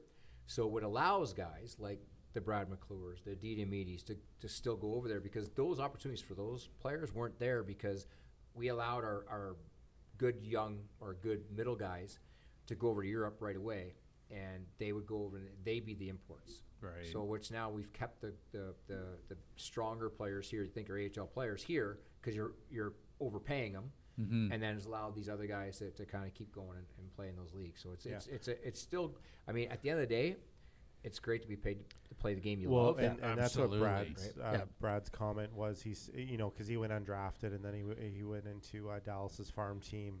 Had a great time. Then went into Florida for a little bit. Came back, had an opportunity to go over there. He hasn't looked back since. But he just said, "What can be better? Getting paid to play the game." Exactly. So Do you look at some of these kids now you sign and think, where was the money when I signed back in the day? Because No, because every era is different, right? Yeah. So like again, like for my opportunity where I'm as in management now, I'm getting paid more than guys did before, right? Yeah. And when I was playing, I got paid very good money, and so everything changes, right? And so I don't ever want to be that guy that oh God, I could have made this, could have been that. At the end of the day, you play your own where you're at. Make the best of it, and again, we're all making more money than our parents ever did too. So right, so Absolutely. whatever jobs we're doing, and we have more options. So It's great for these players. It's great that the players from Stratford can continue to play the game they love and get paid to do it, and get to see the world at the the same time. You know what's sorry, just really No, go quickly, ahead. Razor. You know what's really cool is cutting your dad's hair, because I get to hear your a bit of what's going on with you, a bit of what's going on with Chris, and a bit Yeah, of what's yeah. going on with Andrew. And boy, oh boy, he's just beaming with you guys. Did you guys get out golfing in Niagara? We did. We Yeah. went there. It was good because Chris is pretty he's pretty quiet. Yeah. You know, he doesn't talk a whole bunch in the regular season. So when we get together now, and again, him and I don't indulge too much because at the end of the day, we both work for different teams. Yeah. And Sure. you know, it was when we went to this trip. It was kind of funny because this is when the offer sheet was happening, and so it was a Monday. We golfed the Sunday, and the Monday, halfway through the round, I knew it was going on. It was hole 10, and I basically just said to him, guys, I have to get my own cart. We went to hole 9 and come around. I said, sir, can I get my own cart? And he says, why? And I said, I have an important meeting I have to get to, so I have to go. And he goes, all right. So I get my cart, and I don't tell Chris and my dad or Andrew what's going on, and kind of drive. We play 10, play 11, and then I kind of check my phone. I said, I got to go, guys. And they're like, what? What do you mean you have to go? You arranged all this. What are you doing? This is the annual golf run. Yeah. Right. So it starts to rain a little bit. And I said, "Guy, I'm really sorry. I have to go."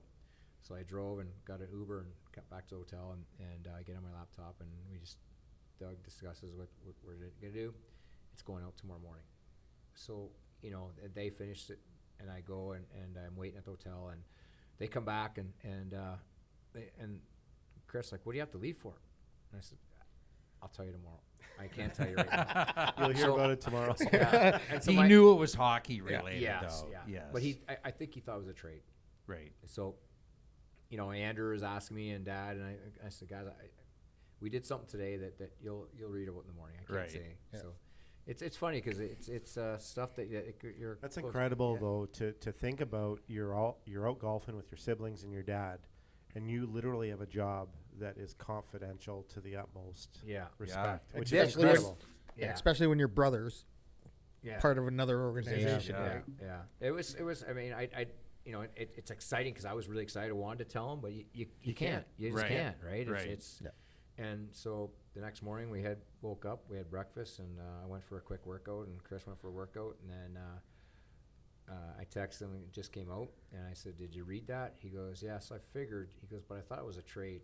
So So we had he a- was disappointed. yeah. So we had a coffee Yeah, together, yeah. and but he understands, and just same thing as him. It's like business.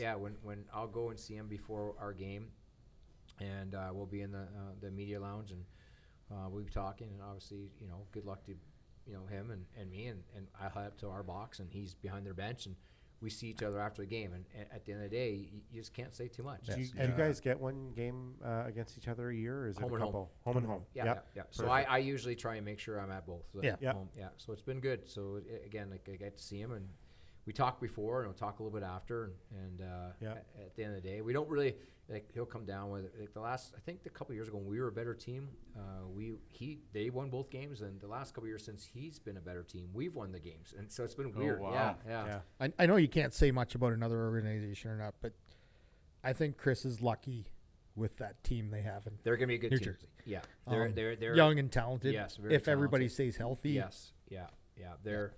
I think that they're going to be one of the top teams in the East. Yeah.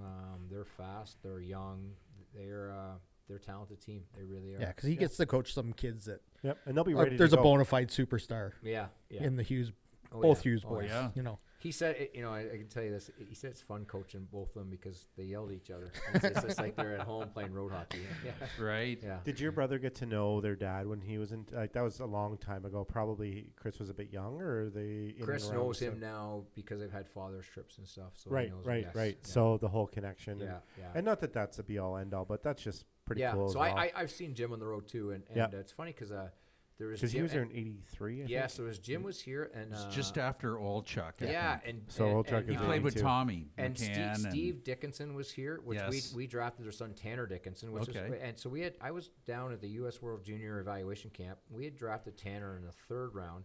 He was playing the Sioux, but they're from Ohio, and so Yep. Steve Dickinson, his father's there. Nelson Emerson's there. Yep. Rob Blake's there. And Jim Hughes is there. And so I come over, and Mr. Steve Dickinson doesn't know who I am. He doesn't know that I'm from Stratford, Right. and that I had played in Stratford or I played in the NHL. So Right. he doesn't know. And so finally Nelson clues him in. He goes, "You know Tim's from Stratford, right? You know he played in the NHL, right?" Oh, So he's like, he didn't know anything that I, because he's going, "Oh, I drove through Stratford, and you know they don't even have they have players that played in the NHL even up on the thing." I said, "Yeah, they have them all in the dressing room." He goes, "Well, how do you know that?" And I'm like, "Well, I'm from Stratford." I've been there once or twice. What do you know about hockey? Well, 13 years old. That's But it's awesome. interesting to know that you're passive that way. So you let someone else butt in and let them know what's It going was on. funny because Nelson was kind of Yeah. looking at me, "What are you talking about?" Good stuff. But you know what? I also go back to Nelson and Rob Blakey. I see them all the time on the road, and they're always two curious guys about what's going on in Stratford. Yeah. All the Stratford team. And I know that they asked, he did it, and Blakey did something. I did something when the team went to the finals. Did like a little quick thing sent to the players. Right. But two guys that take the time that aren't from Stratford. Right. It's pretty cool that they and sure. they're Yeah. always asking. Nelson's always asking what's going on in Stratford. Have I seen this guy? That Yep. guy. Blakey, I spent an hour with him last year in the Air Canada Center in the media lounge. Yep.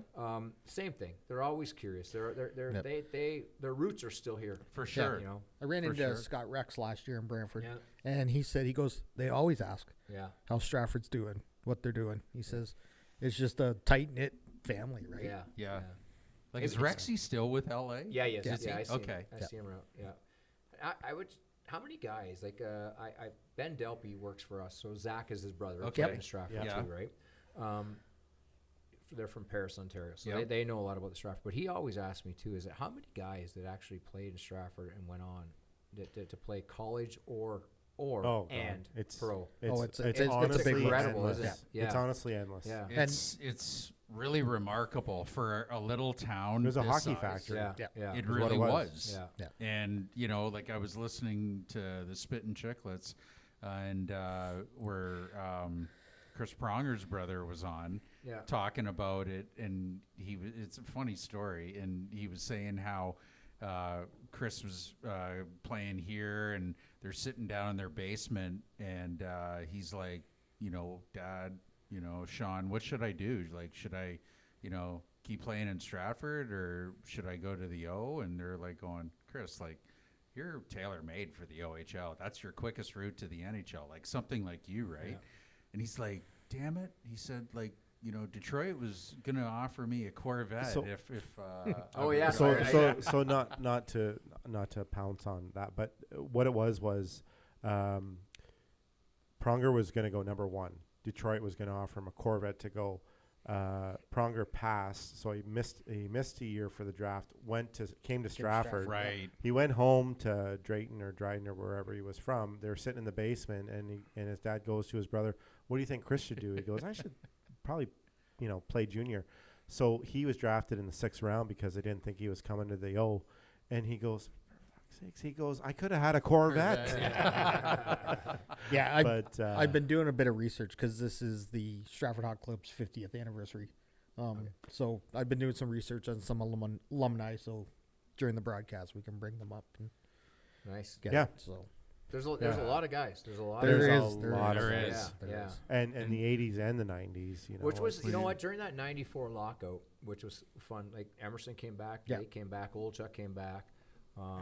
We had a lot of guys that Yeah. came back and played in that game. So it was neat. So that we- Ty Domi was yeah, there. yeah. But so we had all the guys that didn't play in Stratford that were around the area, Right. played against Stratford Culletons. Yes. That played in Yeah. the NHL. Yeah. It was pretty neat to have. That all was those- fun. Yeah. Yeah. The only and again, it's the same thing. You can get goalies. No one wants to come and play net, right? So Right. I think we had junior B goalies. Did Yeah, I you can't played with remember. Nelly that game? Did you not? Yes, I did. Yeah. Because I didn't make the game, but all I heard was from a guy who I know. He goes, "Yeah, Tails went through the blue line, just put it between his legs, left it for Nelly, and he rifled it top shelf, bar down."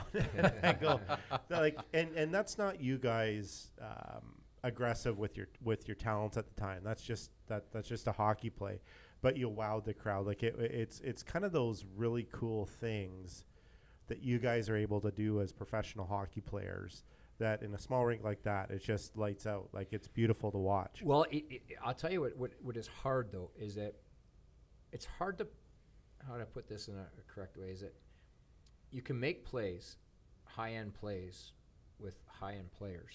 Yeah. It's really hard, and I play. And You got to be noted when you're dialed down. Yeah, it's like you want someone at the same speed as you. And Yeah. when you give them a crisp hard pass, you want them that it's got to be on their tape and back. Right. Like it's like when you see a 2-on-1, you get closer to the D because if the further away you are, it's a longer pass, right? Yeah. And it takes longer for it to get to your player, so the goalie has a lot of time.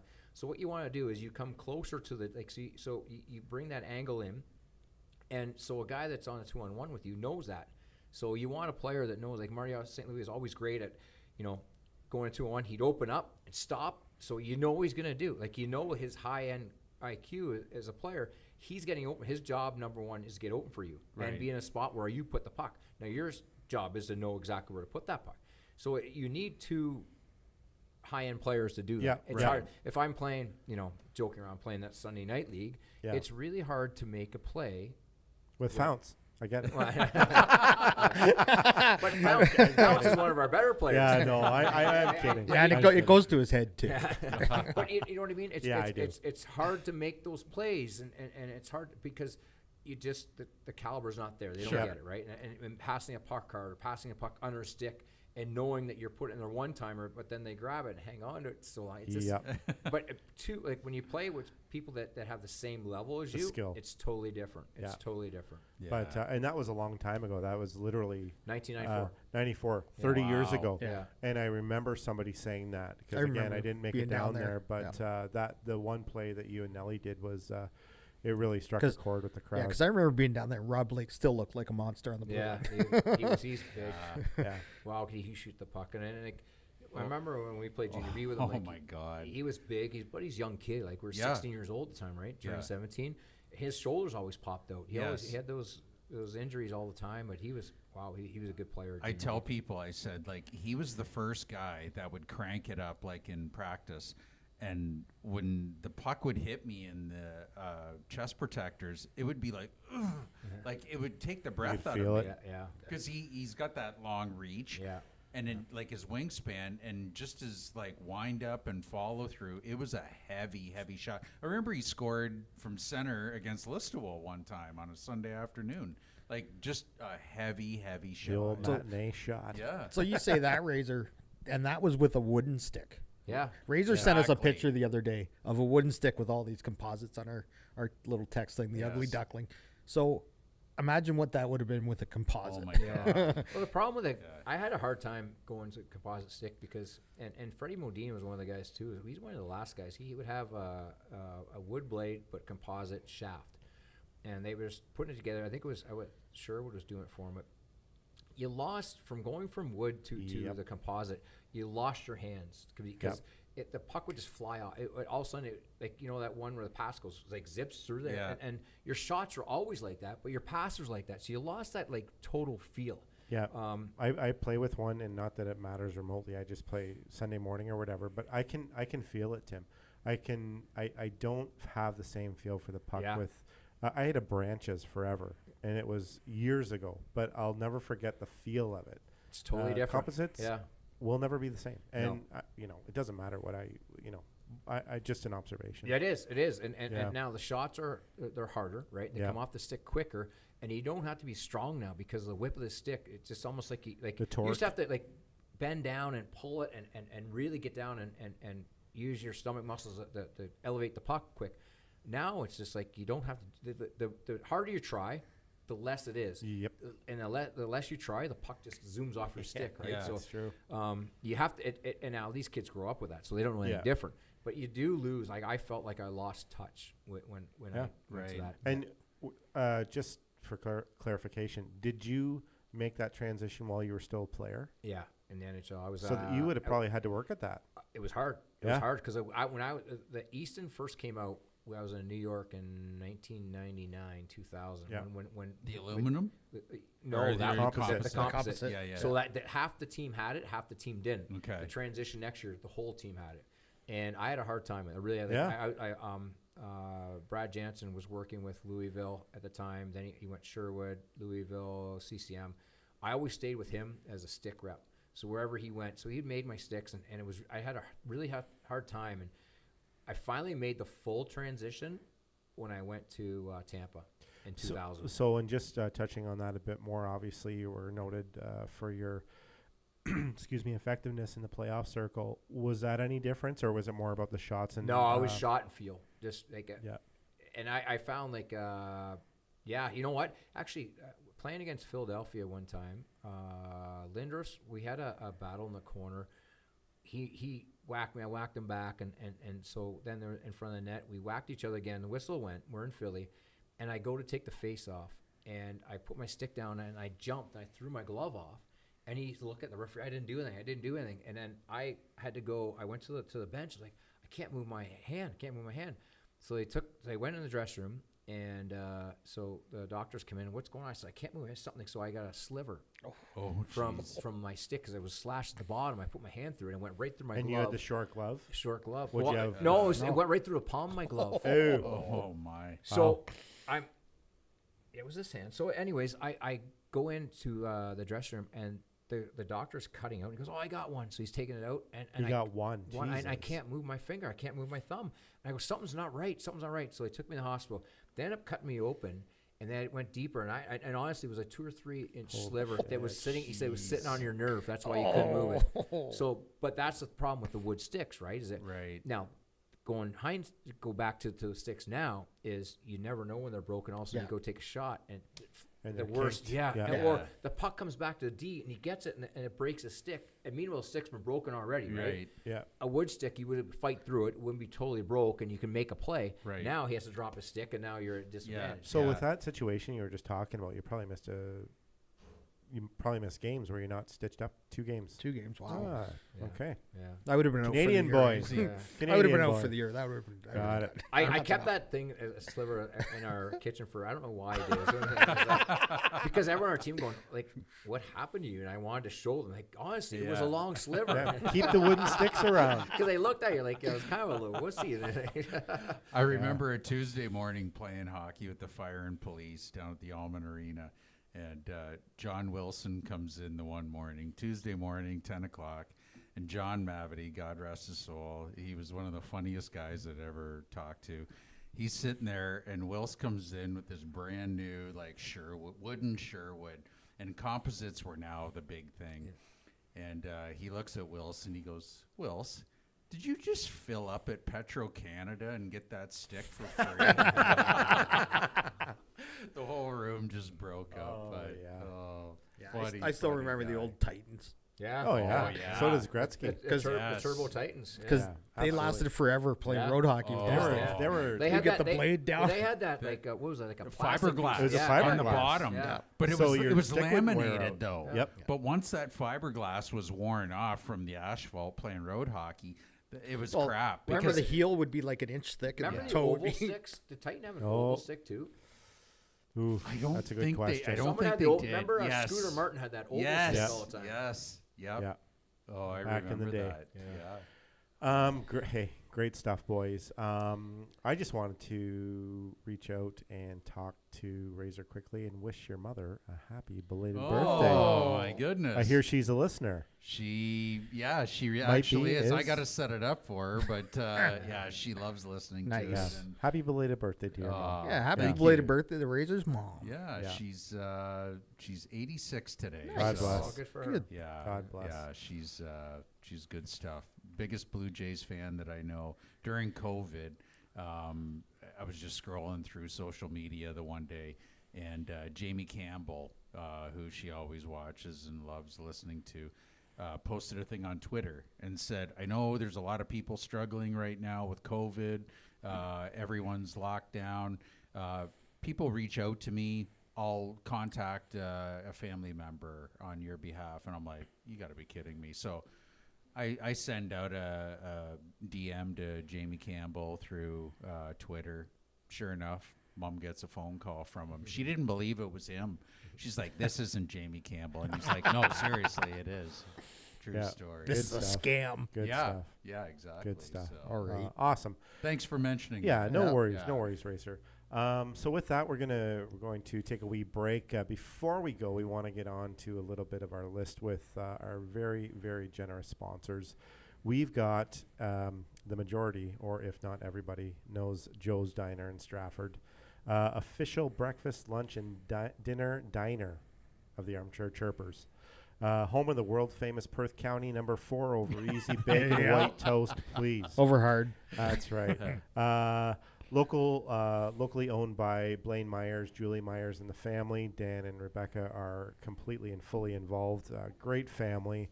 They are neighbors. Actually, they're my landlord.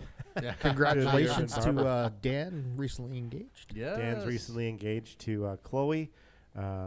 Great stuff. And the little mascot, Bodie, Rebecca, and Alex, her husband. Just, again, beautiful family. I couldn't put a bigger exclamation point on that.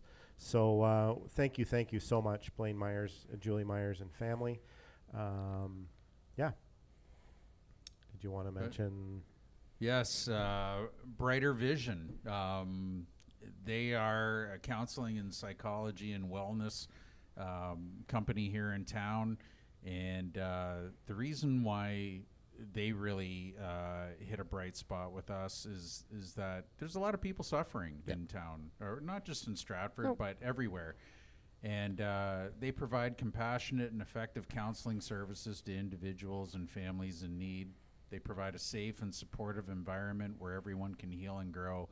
I actually thought of one of the owners, Sherry Dowsett's a good friend of mine, and I was walking around the river the one day, listening to a Spit and Chicklets podcast, and I heard Whit talking about, I forget the name of the company, but there's an app that you can go to if you're struggling or having problems.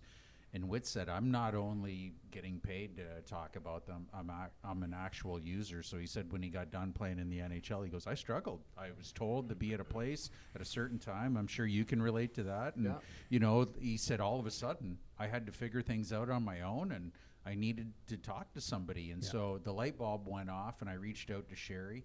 And she's like, absolutely. I'm so glad that, you thought enough of So us. Razor, before you came aboard, Les and I had multiple conversations about what this was all about. And Les, if you want to explain your story, I'll let you. But with that being said, there's full merit and full understanding to Les's comment at the end of every episode. It's okay not to be okay. Yeah. It's something Les wanted to say, and I'll let you explain, Les. Yeah, if I you'd like. struggled last year with it, and they turned my life around. You've come a long feel way. you, my Yeah, friend. I don't know why this is so, but men's mental health is something that's been in the closet for too long. Yeah, So we just need to get it out. Yeah. absolutely, buddy. And Les, I'll say as a friend of yours, and I know that Razor and even Tim here, you've come such a long way with the situation that you're put in, and the struggles that you had, and just always knowing that you have a lot of really strong people in your and that's the circle, big right? thing. You can reach out to people, and people check in on you, and that's the best thing. But Absolutely. it's so hard for people to get counseling nowadays. Mm-hmm. Yeah. Because it's just not there. And, as guys, we were always told, suck it up, Suck it move up, on, right? But yeah. that's not the way to do it anymore. Yeah.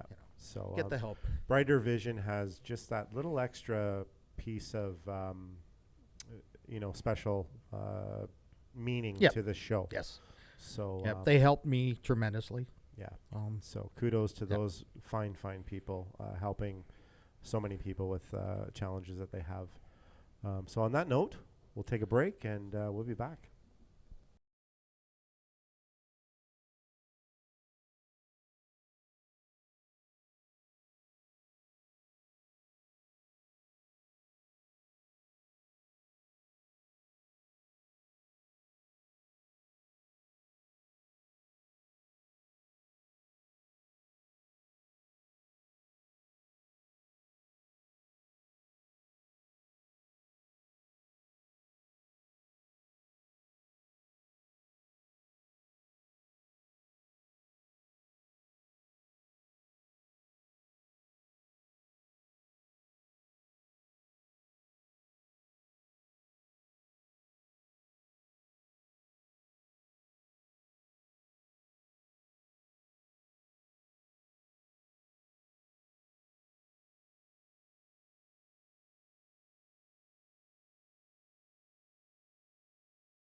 one.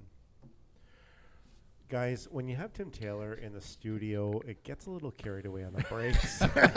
I'm sitting there going, we're on YouTube. We should go back now. Yeah. Yeah. So appreciate your patience and appreciate Tim Taylor being here tonight for a second visit to the Armchair Chirpers. Man, it's just it's there's something about sitting with a veteran NHL player, a veteran,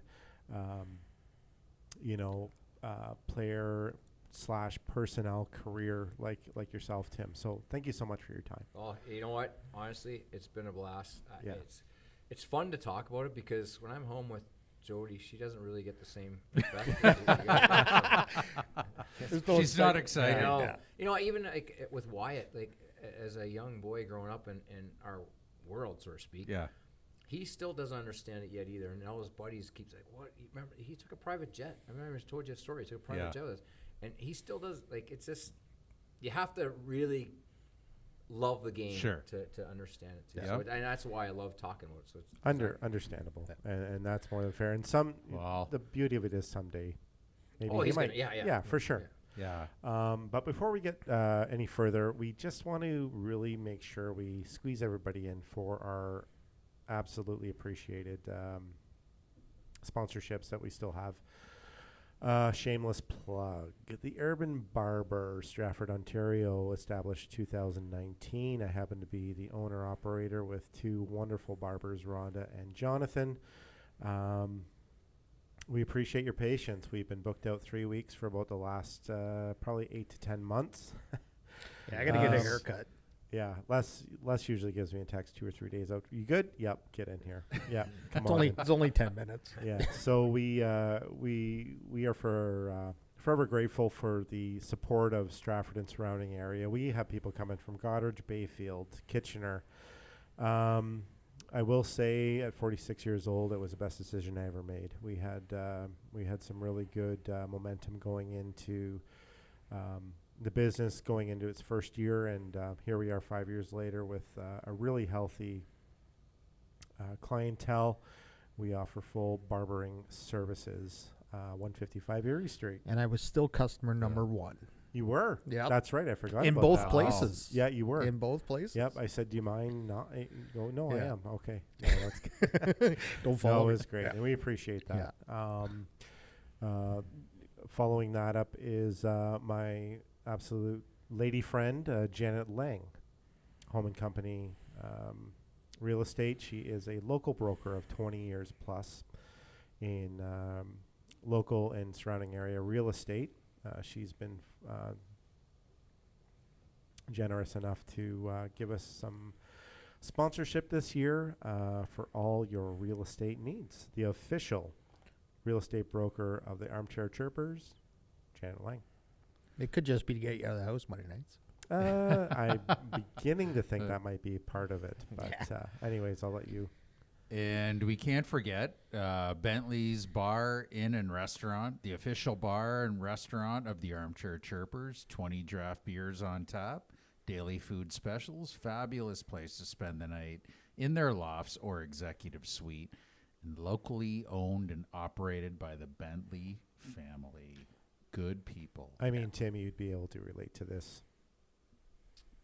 Bentley's, you've been there? Actually, you know what? Honestly, you'd be surprised when I come home. I don't go out. I wasn't trying to. No, I'm joking. But the Stratford has great restaurants and bars.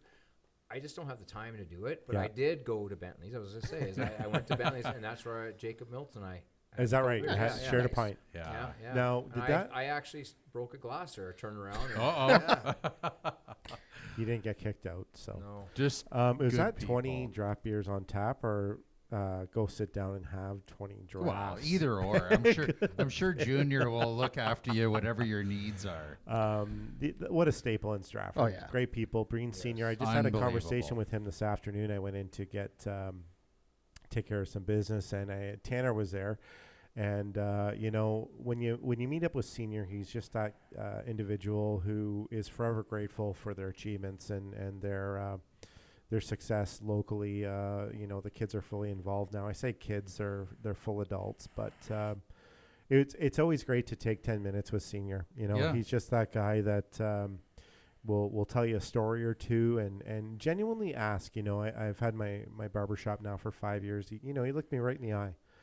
Jeff, how's business? Like, how are things going? And, he truly cares and really wants to hear what you have to say. So, cheers to Bentley's being on board this year. And, we're really grateful for everybody involved, and we'll be continuing to promote them throughout our season. And, I guess Tim, we're going to get back to you and, thank you again. I keep on saying it. No. But, hey, I'm it's appreciative great. of the audience. Oh, Yeah. well, we love having you on, and we'd love to have you back again when the book comes out. So tell us more about that. Like what? It's been 2.5 years in the making. It's a long process. Steve Roth is an incredible guy. It's almost like, remember that Mondays or Tuesday was Maury? Oh yeah. So I would meet with him on Mondays, Tuesdays, Wednesdays. It struck my mind because it's one of the few books I've read that I was really excited about reading. And Steve is a really good writer. The book is done. I'm going through it because there's time lapses that I want to make sure are correct in it. But he's done a really good job. I'm a huge fan of the way he writes. Good. And at the end of the day, I was really reluctant on doing it. I just didn't feel that someone of my stature deserved something like that. I was an average player, and the way he's done it, it's more of like I'm just a regular kid that happened to have a dream, and it worked out. So like you say, you're an average player, but you got to remember you're an average player that came from a small town. Yeah. Right. Yeah. And it's funny, like, and I know you say, you being the humble guy that you are, Greg DeVries, you guys that are humble, that I watch, play in City League and now Over the Hill, and it's incredible because watching how far you guys are ahead of the people in Over the Hill League, and then I think to myself, if they're classifying themselves as average players, how good was Gretzky, and all these other guys, right? You know what, though, Tim, and I couldn't agree more with your Razor, but I think it's your humble perception of yourself. But I'll tell you, being a hockey player growing up in Canada and watching your journey and watching, my hero's journey, and, it's usually the best of the best of the best. But how many jobs are there in the NHL? Well, one time 750 750. players. So... Yeah. In you the have whole world. Whole world, yeah. So I guess that's what I'm getting at. And I know that you have that perspective of yourself and, whatever that means. But it's a big deal. Yeah. It's a big deal that you played in the NHL, too. I understand that, too. Yeah. Like For as long as you did. Yeah. I was Like, very you weren't a fortunate. one-year wonder. No. Like, No, it you was had like- a bona fide career. Like, Yeah. let's call it spade 13 a spade. years. Yeah. Three times. two Well, Stanley Cup. 2 as a player. Yeah. Well, I mean, Stanley Cups for me are not what you've done in your career, because there's a lot of really good players that didn't win Stanley Cups. Fair. You played on good teams, and then now you get a lot of credit for playing on good teams for sure. I that's a twofold for me, because I don't want to discredit some really good players that didn't win, right? But then there's a lot of players that won. There's a reason why they won, Right. too, right? So Like, you look at like a Dan Marino that never won it, but he was an unbelievable quarterback. Yeah. Right. And Well, I'll look at like now for everyone's, especially our era, a Stevie Yzerman. Right. When I first got to Detroit, he was known as a 65 goal scorer that never won. And then even for Team Canada was cut a couple times, right? Yep. Because unbelievable. Yeah. Cut off the 87 team. Yeah. Yep. Like, Yeah. crazy. But when I first got there, he was still known as that, and then the transformation before our eyes, our team's eyes, he became a great leader, one of the Hall of Fame leaders. Right. And then how many cups he win after that? Yeah. So so I'm I get what you're getting at. yeah. Yep. So I'm doing Like, a twofold on There, it. Right? there, Right. There's a lot of Yeah. perspective and Yeah. different. I mean, you could dissect it till Yeah. however much you want. Because you say you're an average NHL player, but you also have the rarity you were a captain of an NHL team, Yeah, that was which is even more rare.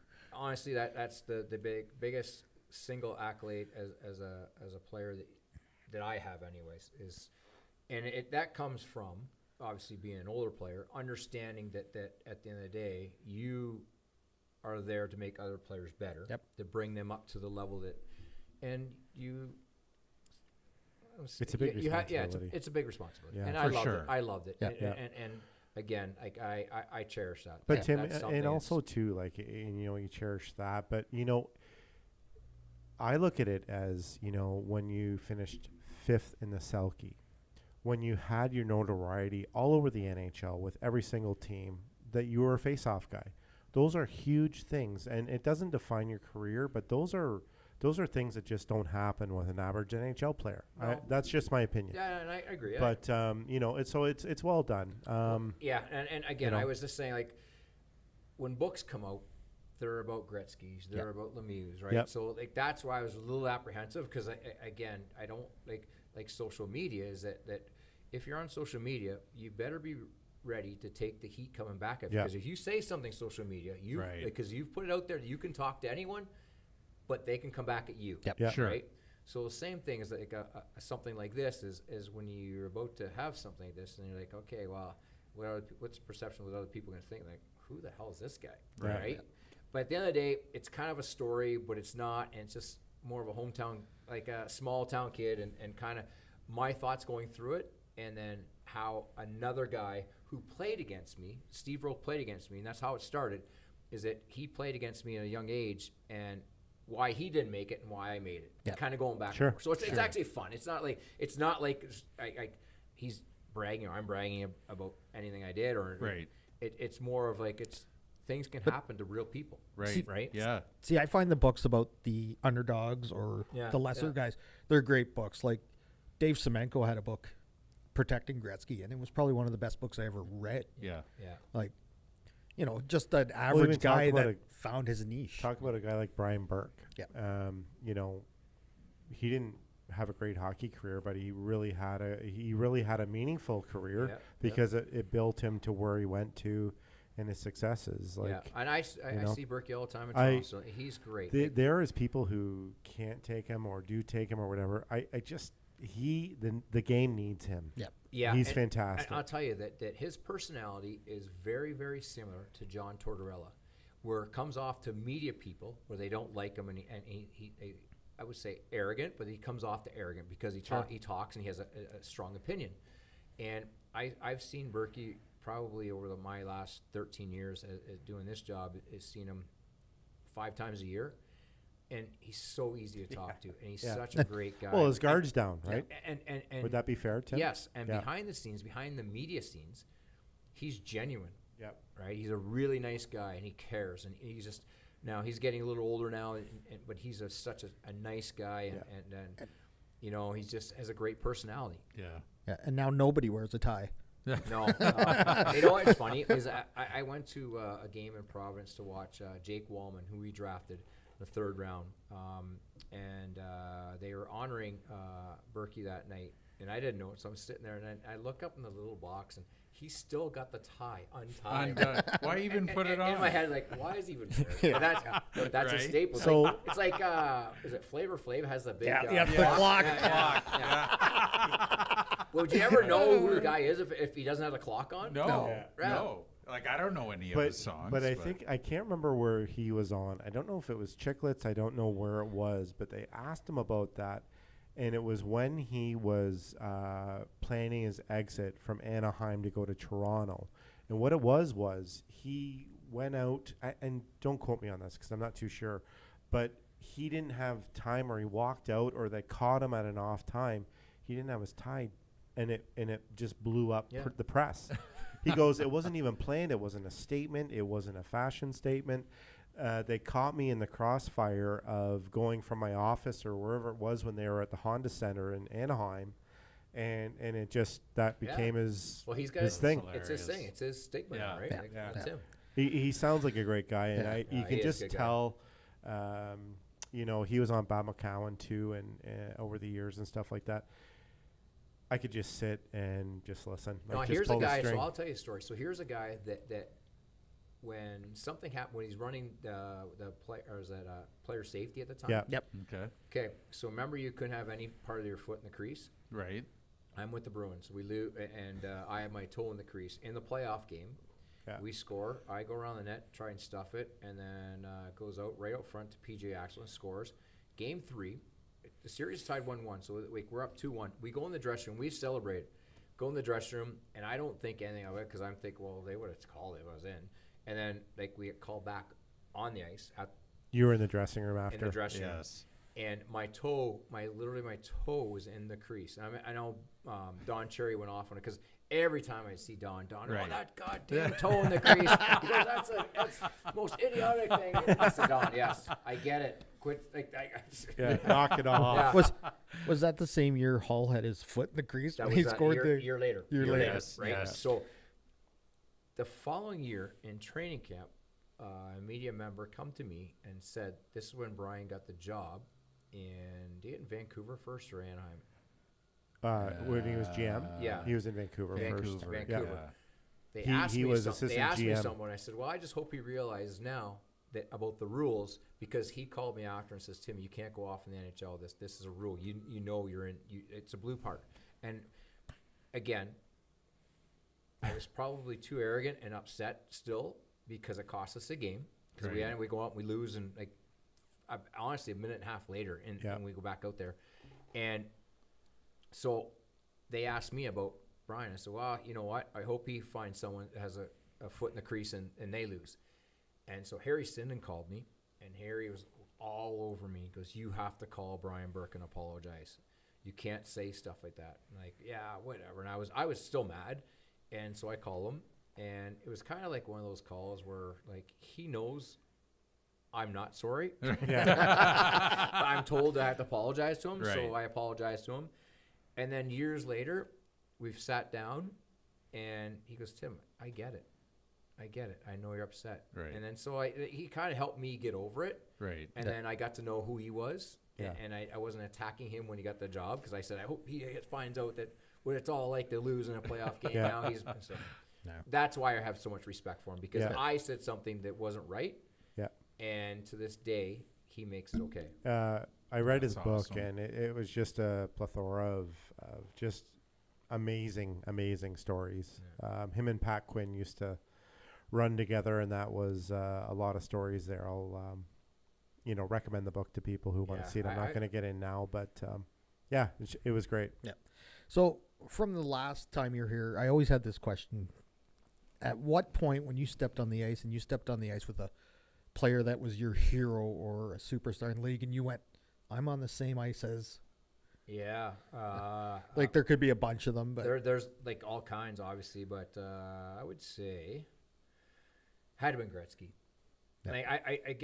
I was probably 3 or 4 years in the league, but then at that time I'm going against him every single night on face-offs and battling down low. And again, he wasn't the guy who was going to push you or shove you.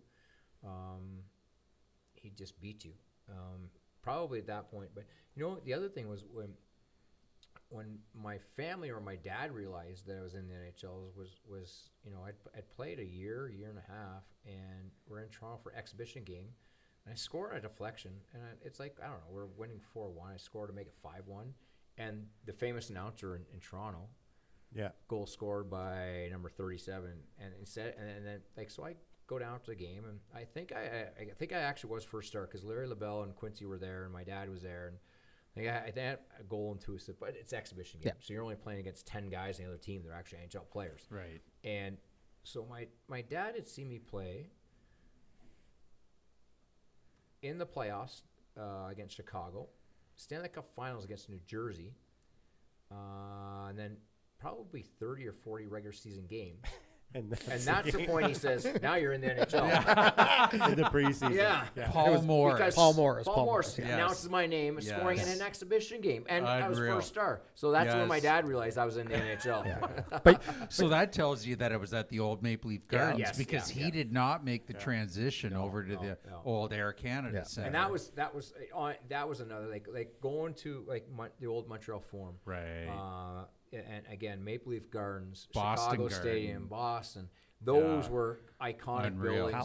Well, How were the Chicago, steps you in had to go. Chicago? Yeah. Yeah, you go up the steps. Yeah, that's what I remember hearing. was coming about. down worse. No, No. Coming down meant that no one could attack you anymore. Going up meant you're very vulnerable to any tough guy that's on the team. You also play with a lot of bona fide superstars. Yes. Like you don't have to single anybody out, but playing with a guy like Ray Bork. Ray Bork was awesome. Yeah. Like I know last time we were on the Ray Bork story that I told, but Ray Bork, when I played in Detroit, I went, like, you think you're playing against a superstar, and that was my first time playing against him. We had a home game, and I come down, and he hit me so hard just after I shot, and I think, well, Ray Bork's not going to hit you. So I took the shot, and he guided me in the corner, and then he finished me in the corner, and I lost my breath, and I was like, oh, my God, he's solid. And then you go through the game, I don't know how many more shifts I got against him, not many. And then the following year, and then I go to Boston, and then I practiced against him. And he practiced exactly the same way as he played. Wow. Yeah. And I remember you saying that was back like in the 90s when they had the armor plate for the glass, which was like it was hard. going into a brick wall. Yeah, it did That's move. where like that only lasted a few seasons, and there were so many because I think you Injuries. got a concussion. I had concussion from Yeah, and so like working at the rink for 30 years, you know, the difference between the armor plate and the plexiglass, like, because you see it now, and then they ended up changing it. The NHLPA, I think, got it changed where all glass throughout the whole league. It's about $60,000 to $80,000 to change all your glass. To right. do it. Yeah. Well, and the difference between it is not only like the heaviness of it, like a 4x6 piece of plexiglass is like maybe 40, 50 pounds. Like one guy can handle it. You get armor plate in there, and that's like over 200 pounds. Now you need suction cups, and it takes, you know, a couple of guys to manhandle. It doesn't that. move, and it was Does basically not for move. It was basically for the fans to watch the game. Absolutely, And because it doesn't mark up. Yeah. That's where plexiglass will mark up. which they went to the back. Remember the old Buffalo Odd? I played there too. Yeah. That you got hit against the glass there, and it was actually good. It was like the WWF or WWE. You sprung off that, and you end up at the blue line. Well, it was narrower. It wasn't 4x6. You could see it like, though, eh? It was Yeah. like It was 3 just- by. Like honestly, you got hit against Yes. the glass, and you went back, and you're second row fans, and all of a sudden you're at the blue line. It was like it sprung you forward. Oh my Another God. great arena. You were a visiting player and played on the home team, Madison Square Gardens. Yeah, right. You know what? Now I can say this is that Madison Square Gardens. They say it's a most famous rink in the arena in the world. It is because they have so many things going on. Yeah. Right. You know, they have a concert of 5,000 people down Barnum below. and Bailey The Circus. circus is going on. Like we wouldn't practice there, and we come in the afternoon. The elephants be walking down the steps as you're walking up. You know, remember it's on the 5th floor because they had the stadium or a concert below. Then you had to walk up, and the 5th floor was basically the rink level, and then you had the arena. Now we shared this is what I didn't like is that we shared the same dressing room as the Knicks. So it was like kind of like it's not really your own ring or our own arena. Right. We had our equipment guys had to do so much preparation for it, and but it was pretty. Have cool. they changed it since the renovations? Yeah, they only put $1 billion into it. Yeah. Right. We were Like, there. Unbelievable. We did the tour a couple years ago. Yeah, and it's walking totally to the gondola Yeah. is probably one of the scariest things ever. The one thing that Madison Square Gardens has is that everyone goes. Yeah. Yes. You know, you got Will Ferrell there at nights, and I'm forgetting the names, but the Who's the guys? baseball movie. Brad Pitt. No, Like the Moneyball? old baseball. Kevin Costner. Movie. No, old baseball movie where Bull Durham was it Bull Oh, Durham? Durham. Kevin so- Costner. Yeah. No, Bull Oh. Durham was not Kevin Costner. It was Bull Durham was Charlie Sheen. no. No, Are you talking no. Major League? Making sure. Bull Durham Bull was Durham. Susan Sarandon Susan and, Sarandon, Yes. and yes, and so Kevin Costner. no, it was Susan Sarandon and her husband. Tim Robbins. Yes. Tim Robbins. Robbins. They came to every game. They were in our dressing room all the time. So I got to know them. So like Quincy Wilker and Larry DeBell come to, and then so they're up in the green room and they're standing beside John McEnroe. So I come up after the game and I'm like, "What are you guys doing?" Oh, John says, "Tim, you're too low on your face-offs." I go, "Hey, don't listen to John." The Life in New York, eh? But it was neat because you like again you go up there. The interaction Yeah, and- their interaction in the green room. Now it's supposed to be called a family room, but in New York it was the green The room. green room, Yeah, yeah. so everyone was there. So it was neat when family members came in and you go up there and they were all excited because who they got to stand beside and Sure. see. Yeah. But you know what? That was okay rink. Boston was great. The old Joe. The old Joe, Nothing yeah. beats the old Joe. Yes. That was, I just remember the trough. Yeah. I remember the rink. The old Yeah. Maple Leaf Gardens. Yeah. The Waterloo Arena. Yeah. Yeah. Right? Yeah. The old Siskin Arena. The bubble. It was like just little things like that Yeah. that Yeah. trigger Yeah, yeah, memories, yeah. right? Like, And people say they get that still when they come into the Almond. Yeah. They yeah. come into the Almond, Yeah. they look up, and it's a classic Well, old rink. Right? the old Joe, could you ever walk around a rink now and have Ted Lindsay and Gordie Howe signing autographs in between Yeah. periods? No. Yeah. No. Who gets Bill Scott, and who's the uncle of Steve Miller, Yeah. now retired linesman. The one night, Scotty texts me and he's like, "Hey Razor, Millsy's lining down in Detroit. Do you want to go down to the game?" And I'm like, "Absolutely." So we go down there, and Steve said, he goes, "Guys," he said, I've got to get a ticket for you guys. Like the days of us getting you in the back door and they're over." And he said, "So we got to get you a ticket. I'm going to get you standing room." And I think they were like $10 or $15 in between the upper and lower level at the old Joe. And It went around the whole arena. Yeah. Yeah. And so Millsy introduces us to one of the head ushers, and she's like, "You guys aren't standing." She says, "Once I know where my regulars are, I'll get you guys down in the lower bowl." And so then we're sitting beside like Pavel Datsuk's wife, and like it was pretty cool. And then we went down into the room with the referees, and Millsy's like, "Guys, like, you know, all these beers and stuff are not, you know, gonna walk on their own. Throw them as many as you can in your pocket. Let's take them." And we had a bunch of travelers on the way home, but yeah, Those great, ranks are great. iconic. Yeah. And Absolutely. So But it's a really good story. Is that so? Doug Armstrong, our general manager, his dad was a Hall of Fame linesman, and then he went on and worked with the Montreal Canadiens as a scout, and that's how Doug kind of got into it. But anyways, he said that so they grew up in Sarnia, Ontario. So his dad would take him to the old Olympia, Oh wow. and there was no seats. He said he was 9-10 years old, and his dad, he would sit in the penalty box, and the penalty box guy would look after him. He said Gordie Howe and Ted Lindsay would get penalties, and they'd be swearing, "F you, I'll kill you, motherfucker." And he goes, "Sorry, kid." But that's that. Like, yeah, you right. imagine being 9-10 years That old. and era. NHL. Unreal. Not Saturday Night No. League. No. NHL. No, like the reason why I say that is my brothers are significantly older than me, and I used to go sit in, like, if they had the early game on Saturday nights. Yeah.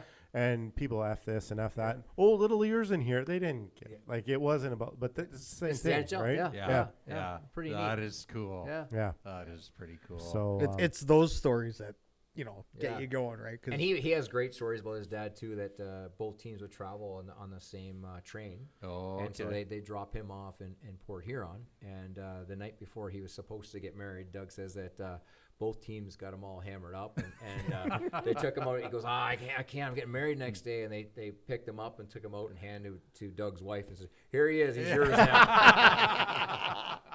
But the camaraderie that both teams had. And so and Doug tells us some great stories about it through his dad. But one team would be up the front, one team at the back. They just had like a fuck you game that they wanted to kill each other. Yeah. And then slowly, as they had a couple beers, they be coming back and talking to each other. remember that's then? awesome. Remember Yeah. this? Yeah. Oh, I'm sure the odd card game broke out too, but Yeah.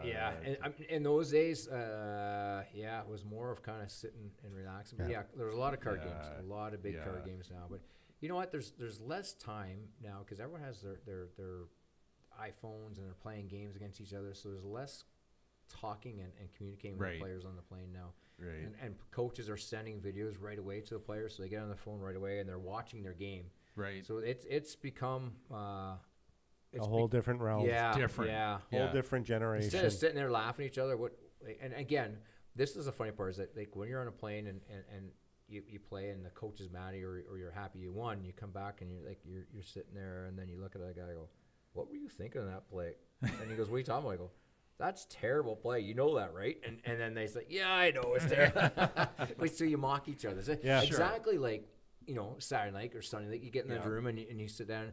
And the best part is talking about the plays you made, the dumb plays. Sure. No one ever talks about the great plays because Yeah. everyone Yeah. does. Like, Sure. It'll be on the highlights. Yeah. Yeah. You talk about all the dumb plays, and it's funny how much NHL players mock each other. But that's the number one thing. Like, and obviously you're on a way higher level, but like when you get done playing competitive hockey, yeah, you miss the hockey part, but it's the 45, 60 minutes in the dressing room afterwards, having a couple of bevies. And honestly, it is mocking each other. It's Right. total, Absolutely. And from the suit you wear that night, just Yep. make sure you wear a good suit Right. because you're going to get mocked if you go Yes. outside the box. Yeah. And so, like, I remember the first couple of years I was there, and Jody looked at me. She goes, "You realize I'm not your teammate, right?"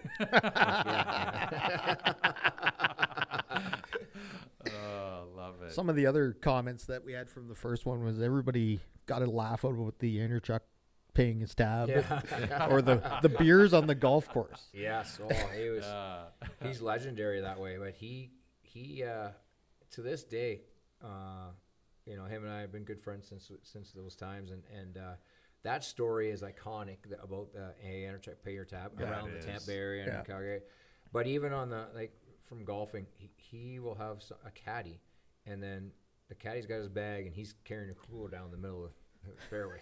That's unbelievable. I saw a thing on social media that back in the 40s or 50s in Vegas, when Vegas was starting to get big with the casinos and stuff, they said that Frank Sinatra and Dean Martin, Dean the Martin. Rat Dean Pack. Martin, the Rat Right. Pack, yep. Yeah. So the two of them Sammy Davis would go Jr. out golfing, and they said that the reason why the beer cart girl was invented was because of those two guys. Because in Vegas, they said we're not going golfing unless we have drinks, and so like the Sands and some of the other casinos wanted them to play, and they said that's how that all began. Was those two guys demanding to have alcohol on the course, and that there you go.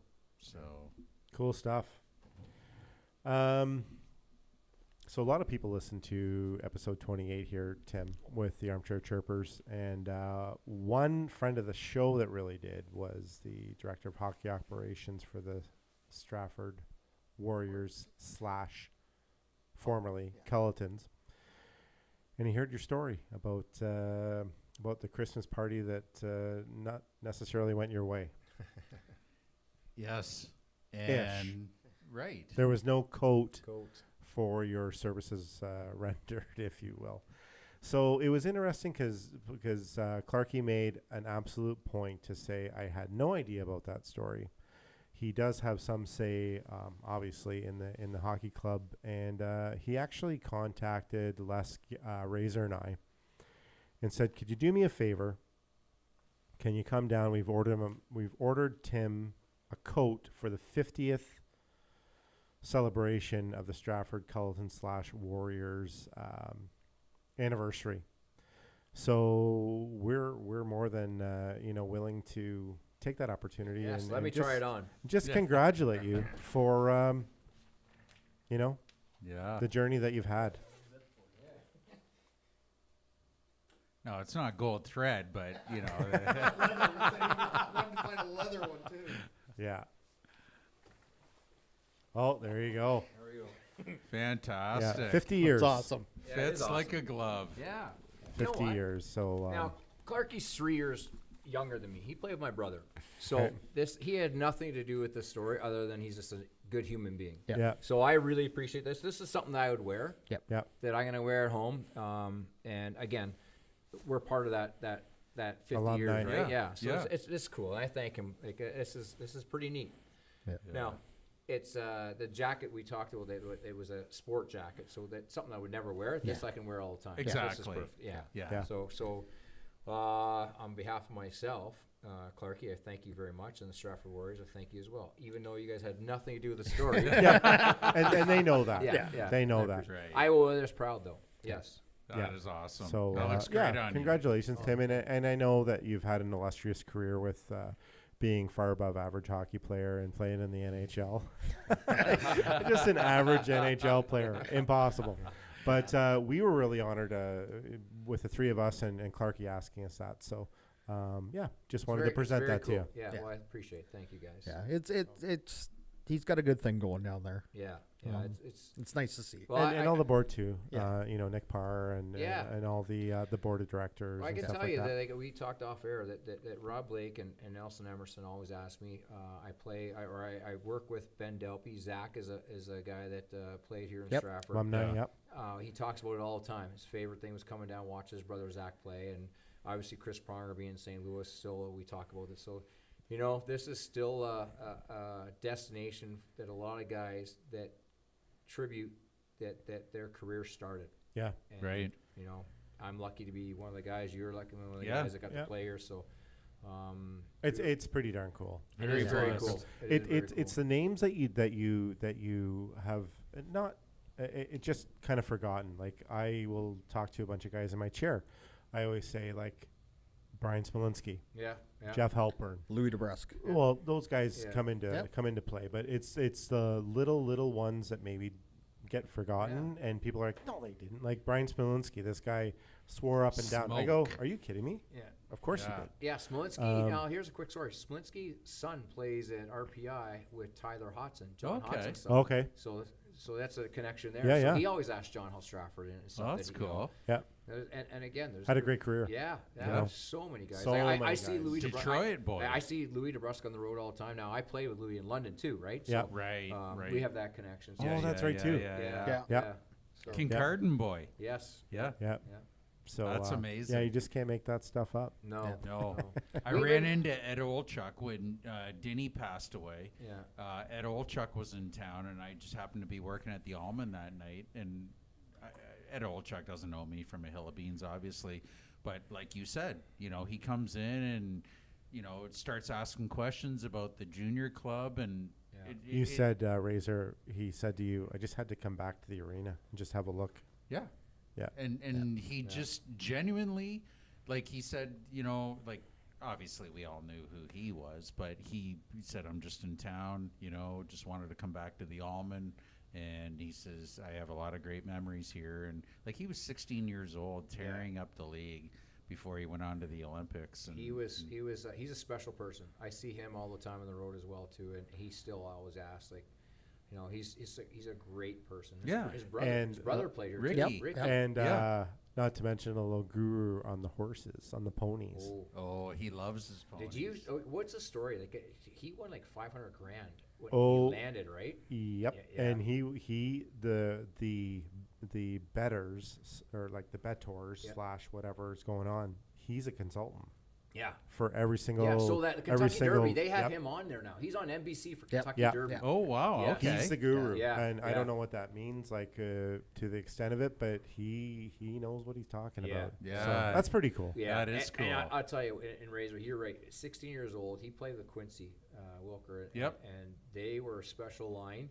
He remembers that to a T. Now that they might have the most famous game that ever played in Stratford when they played London. London Diamonds. Yeah, With so Craig Simpson. So I Yep. talked to Craig this year in Toronto before one of the games, and said, Craig, it's it's 100 years for their rink and stuff. They're doing stuff. Would you be interested in coming back? He goes, oh yeah, I'd be. And then he goes, Would he come on the Chirpers with you? he said, One step at a time. I said, Craig, I was at the base game you played as a junior B player. He goes, well, was that the game 6? I said, yeah, game 6 in Stratford. Yeah. Stratford was down by a goal. Yep. And Brad Jansen took a penalty. Craig Simpson take the face-off against Olchuk.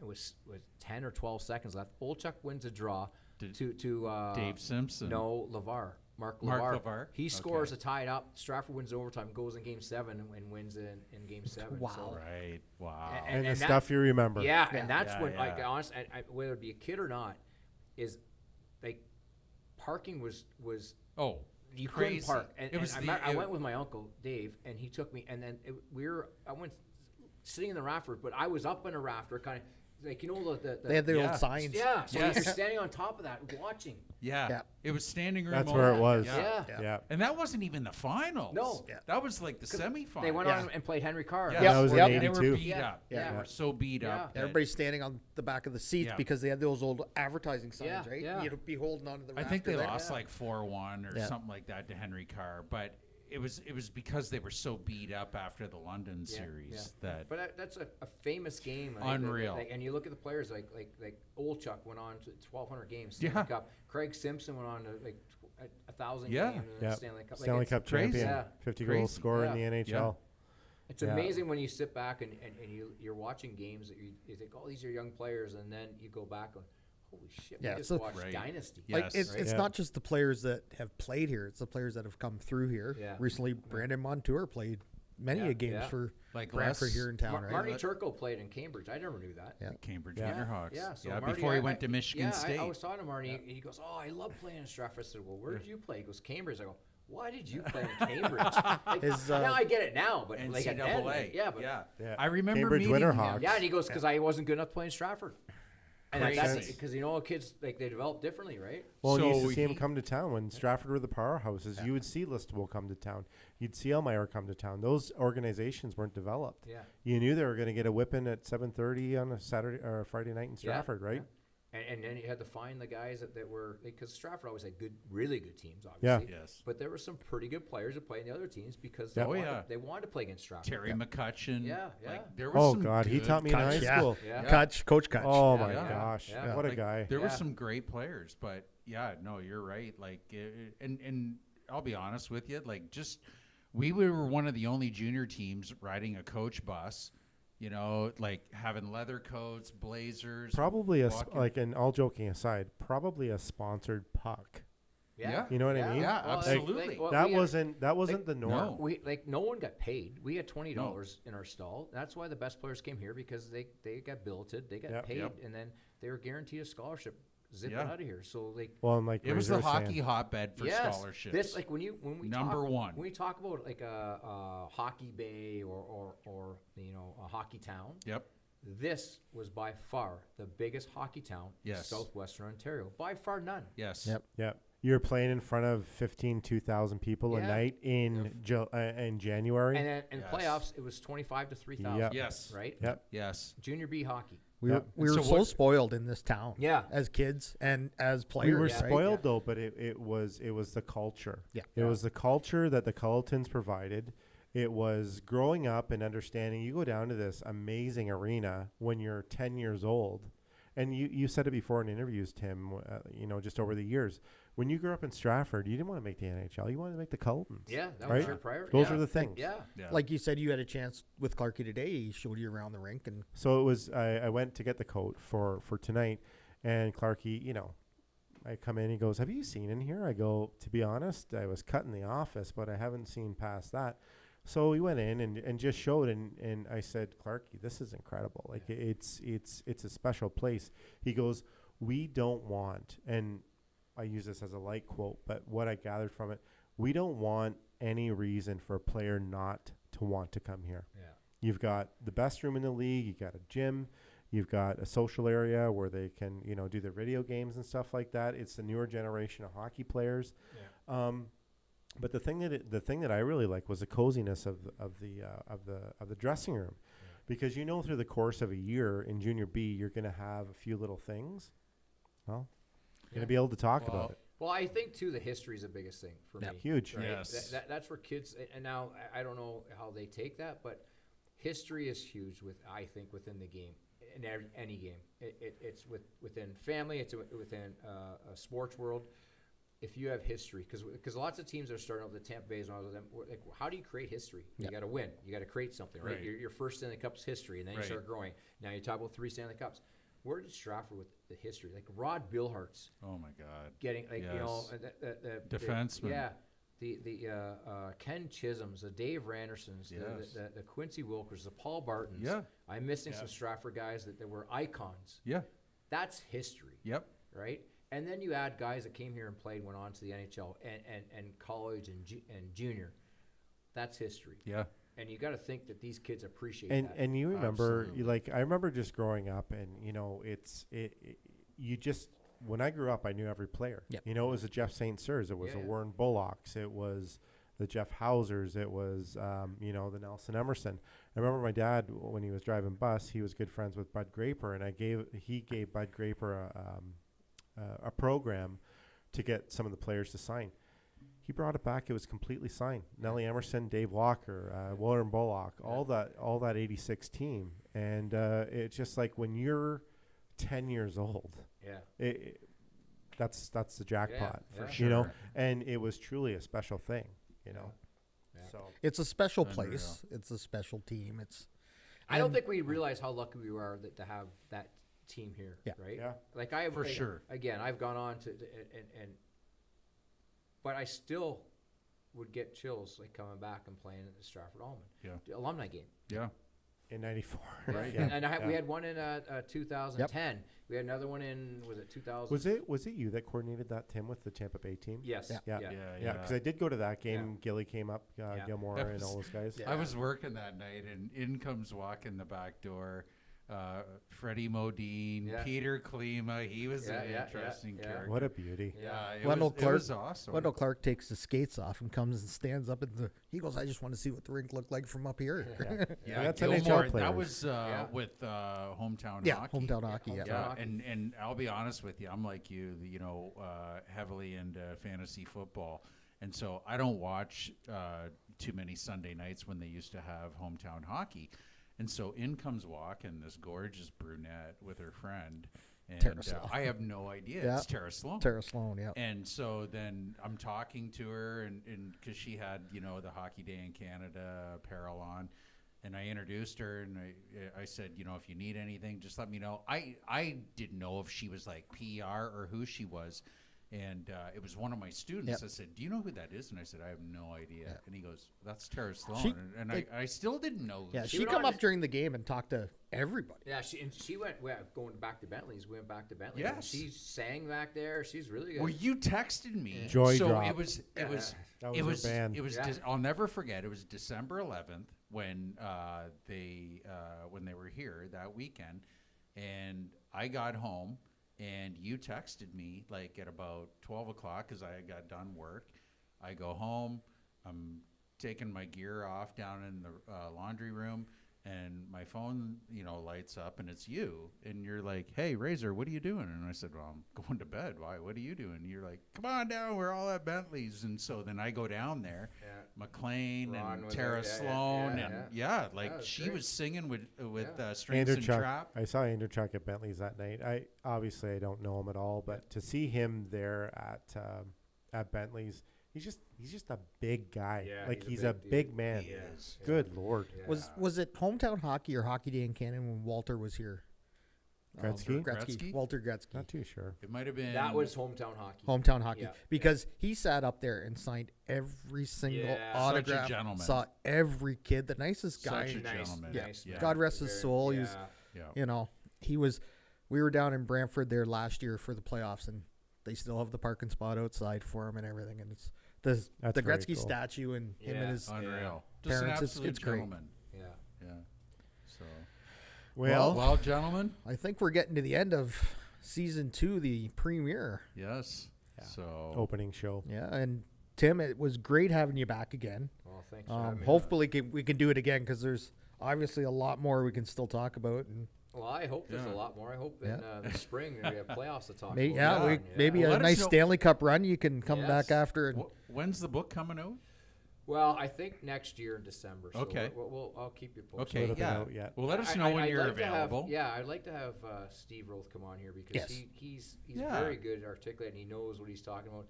Obviously, he's a guy that's gone on and talked to a lot of people. Like Sure. He's talked to Dave Anderchuk. He's talked to Tortorella, Jay Feaster, Jimmy DeVillano. Okay. Yeah. So Marty St. He's Louis. put in so- the work. so, yeah. Nice. So he'll have a lot to say about it. I know that we did talk less, like earlier on in the age of this, Yeah. but I think he's willing to come on. Yes, at some he is. point. Yeah, Yeah, yeah, so we'll I- figure something out. For for TU that, gave Tim. me his Oh, yeah. contact Yeah, yeah. Yeah, information. so we'll figure something out. Yeah. We should say that if you win the cup, the Armchair Chirpers would do a live I'll podcast. tell you what. I will You get bring- yourself down there, and you'll be just. If we win the cup, we'll bring you there. Oh, you heard it here. Awesome. Well, bring us during the cup. That's what we would like. But Yeah. and Tim, we wish you wish you the best season coming up, and congratulations on your new position. Oh, thank you. I know you've worked really hard to that, and it was one of your aspirations. You actually mentioned that in the spring when you were on. So good to see that come to fruition for you, and all the success to you guys and your team, management, all of it. So Well, thanks for your time. I appreciate it, guys, and really, it's a joy to come and talk hockey.